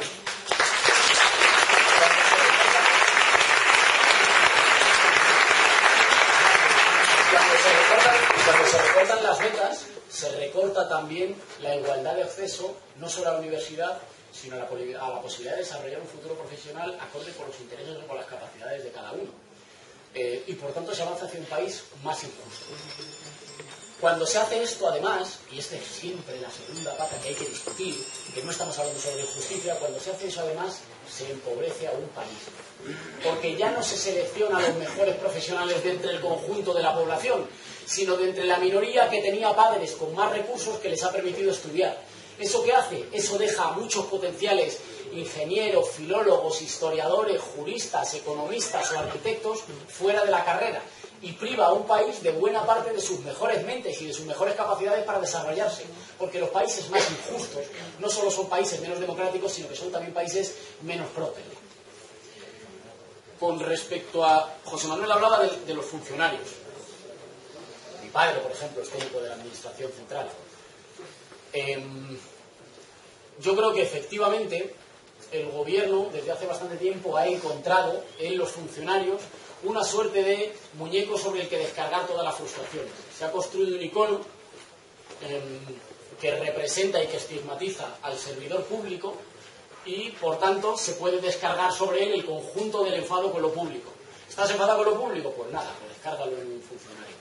Yo creo que nosotros hemos construido un conjunto institucional y administrativo del que en general podemos sentirnos orgullosos. Hemos construido unos servidores públicos que son los que garantizan que muchos servicios y que muchas prestaciones sigan adelante y se sigan prestando. Y que son los que garantizan que muchos derechos que solo serían papel escrito luego influyan en la vida de los ciudadanos. ¿Lo hacen esto todos? No. ¿Hay cosas que habría que reformar? Sí. ¿Hay solapamientos que habría que evitar? Por supuesto. ¿Hay mal uso y hay un uso muy a menudo de los servidores públicos o de las administraciones públicas como agencias de colocación de los familiares de los políticos de la casta? Pues no hace falta ni contestar, de hecho. Pero eso no es un problema de nuestro servicio público. Eso es un problema del uso que se le ha dado muy a menudo desde arriba de nuestro servicio público. Y yo creo que ahí hay que hacer una restauración del prestigio de nuestros servidores públicos. Hay que reponer en gran medida la pérdida de poder adquisitivo de nuestros servidores públicos, y esto de nuevo no solo por una cuestión de justicia, es que ellos en muchos lugares, en muchas ciudades, en muchas provincias, eran quienes estaban tirando de la economía y del consumo. Es que al apretarles a ellos no se hace este cuento según el cual, bueno, vamos mal, hay que apretarle el cinturón. No, hombre, no. Cuando tú le aprietas el cinturón a un trabajador y le bajas su salario, se lo estás apretando también al comerciante de su esquina, al bar de su esquina, a su familia, a la posibilidad de que en su entorno sea un elemento de dinamización económica. Yo creo que ahí, claramente, si queremos tener un país que siga garantizando los servicios públicos, y de nuevo, y lo conecto luego con lo que decía alguien también por ahí, nosotros estamos muy por debajo de la media de la Unión Europea en trabajadores y en servidores públicos. Es mentira de que nosotros estamos en una situación de tenernos que apretar el cinturón porque tengamos demasiados trabajadores públicos. No, nosotros la deuda que nosotros teníamos era deuda fundamentalmente privada, contraída por los bancos, que después nos hemos comprado entre todos y ahora es una losa que pesa sobre todos, pero sobre la que no podemos decidir. No es verdad que hayamos vivido por encima de nuestras posibilidades, y mucho menos es verdad que nuestros servidores públicos sean los culpables de la situación dramática en la que tenemos. Los culpables de la situación dramática a la que hemos llegado son esos señores que, cuando lamentablemente fallecen, consiguen que todos los periódicos les hagan inmensas esquelas como al señor Botín, pese a que era un defraudador en Suiza. Esos son los culpables de la situación en la que tenemos, porque a ellos les va extraordinariamente bien con esa situación, no nuestros servidores públicos.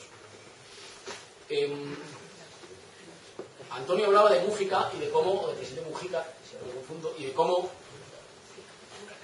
Pero esto va sin acento, me han dicho. Mujica, ¿no? Está inspirado, parece, en el pueblo de Mujica de Vizcaya, pero sí, pero al uruguayizarlo le quitaron el acento. Es verdad que no es una anécdota, decía una anécdota como un detalle, pero es una anécdota fundamental que seguramente marca una vocación de servicio público. Cuando yo soy un representante electo, no me acabo de ganar la lotería, me acabo de ganar una responsabilidad para con los ciudadanos. Si se me olvida eso, puedo empezar a operar en sentido contrario. Pero además, si se me olvida, necesito una ciudadanía que me lo recuerde y que me eche. Y eso es una labor que nosotros tenemos que hacer siempre. Por eso incidí antes en que no basta. Nosotros creemos que hay una mayoría social. Creemos que vamos a construir una mayoría política nueva para cambiar nuestro país, y creemos que lo tenemos que hacer de forma definitiva en este ciclo político. Nítidamente. Y creemos que eso se puede hacer, que lo tenemos al alcance, y además que nosotros nos vamos a batir para estar a la altura. El otro día preguntaban si íbamos a ser una fuerza mayoritaria en la izquierda ante las fuerzas alternativas. No, una fuerza mayoritaria en España. Nítidamente. No obstante, eso no alcanza solo. Junto con eso hay que construir, y ese es un ejercicio cultural y ético permanente, construir una ciudadanía que empuje, que exija, que reclame, que proponga, que acompañe.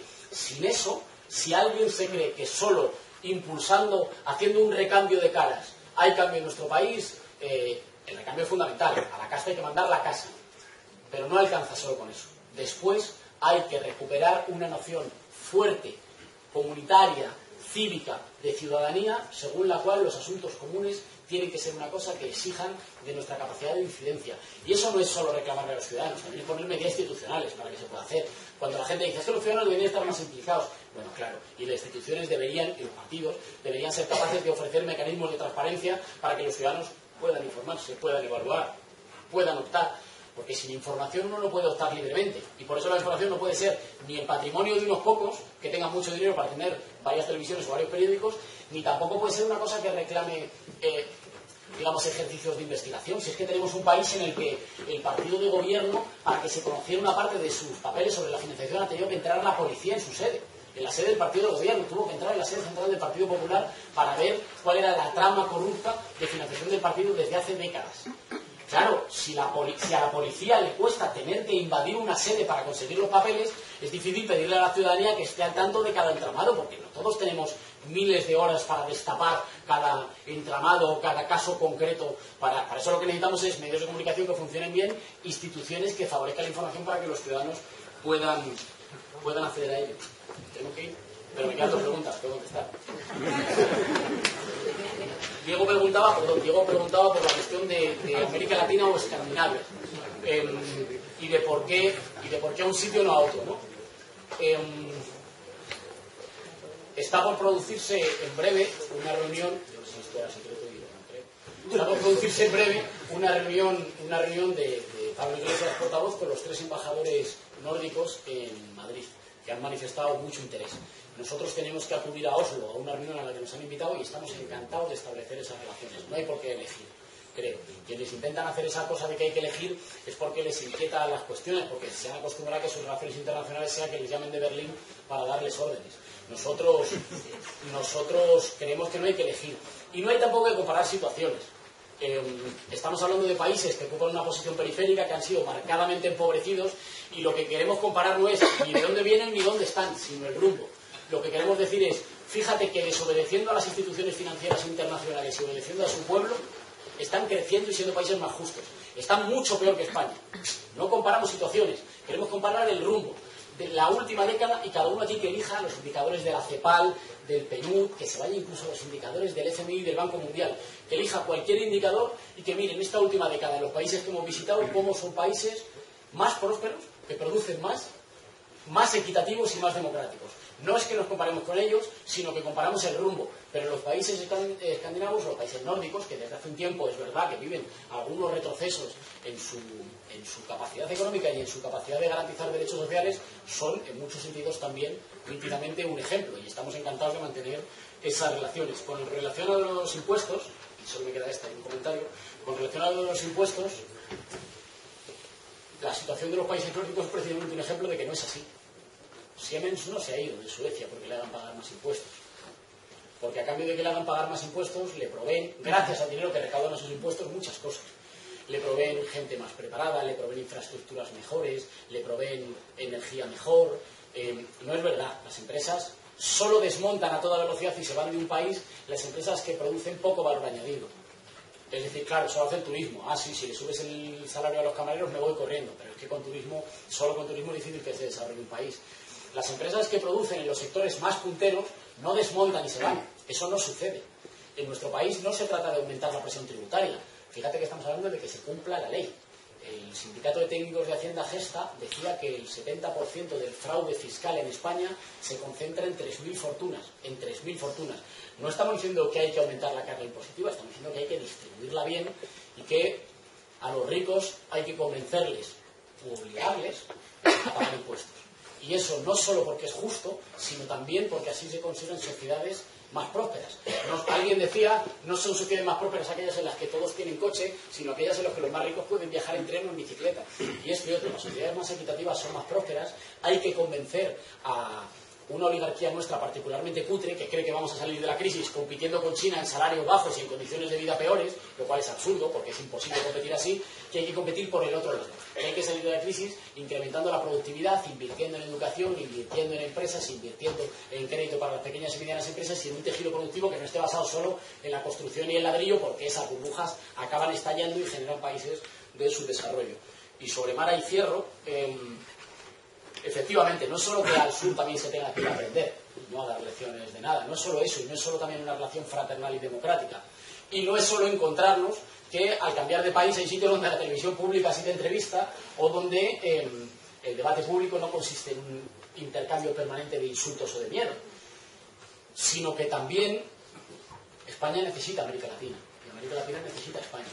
Y nosotros, por un gobierno últimamente, por un último gobierno marcadamente irresponsable, hemos ido rompiendo vínculos con América Latina, vínculos que cultural, política y económicamente necesitamos nosotros y necesita la economía española, como decía.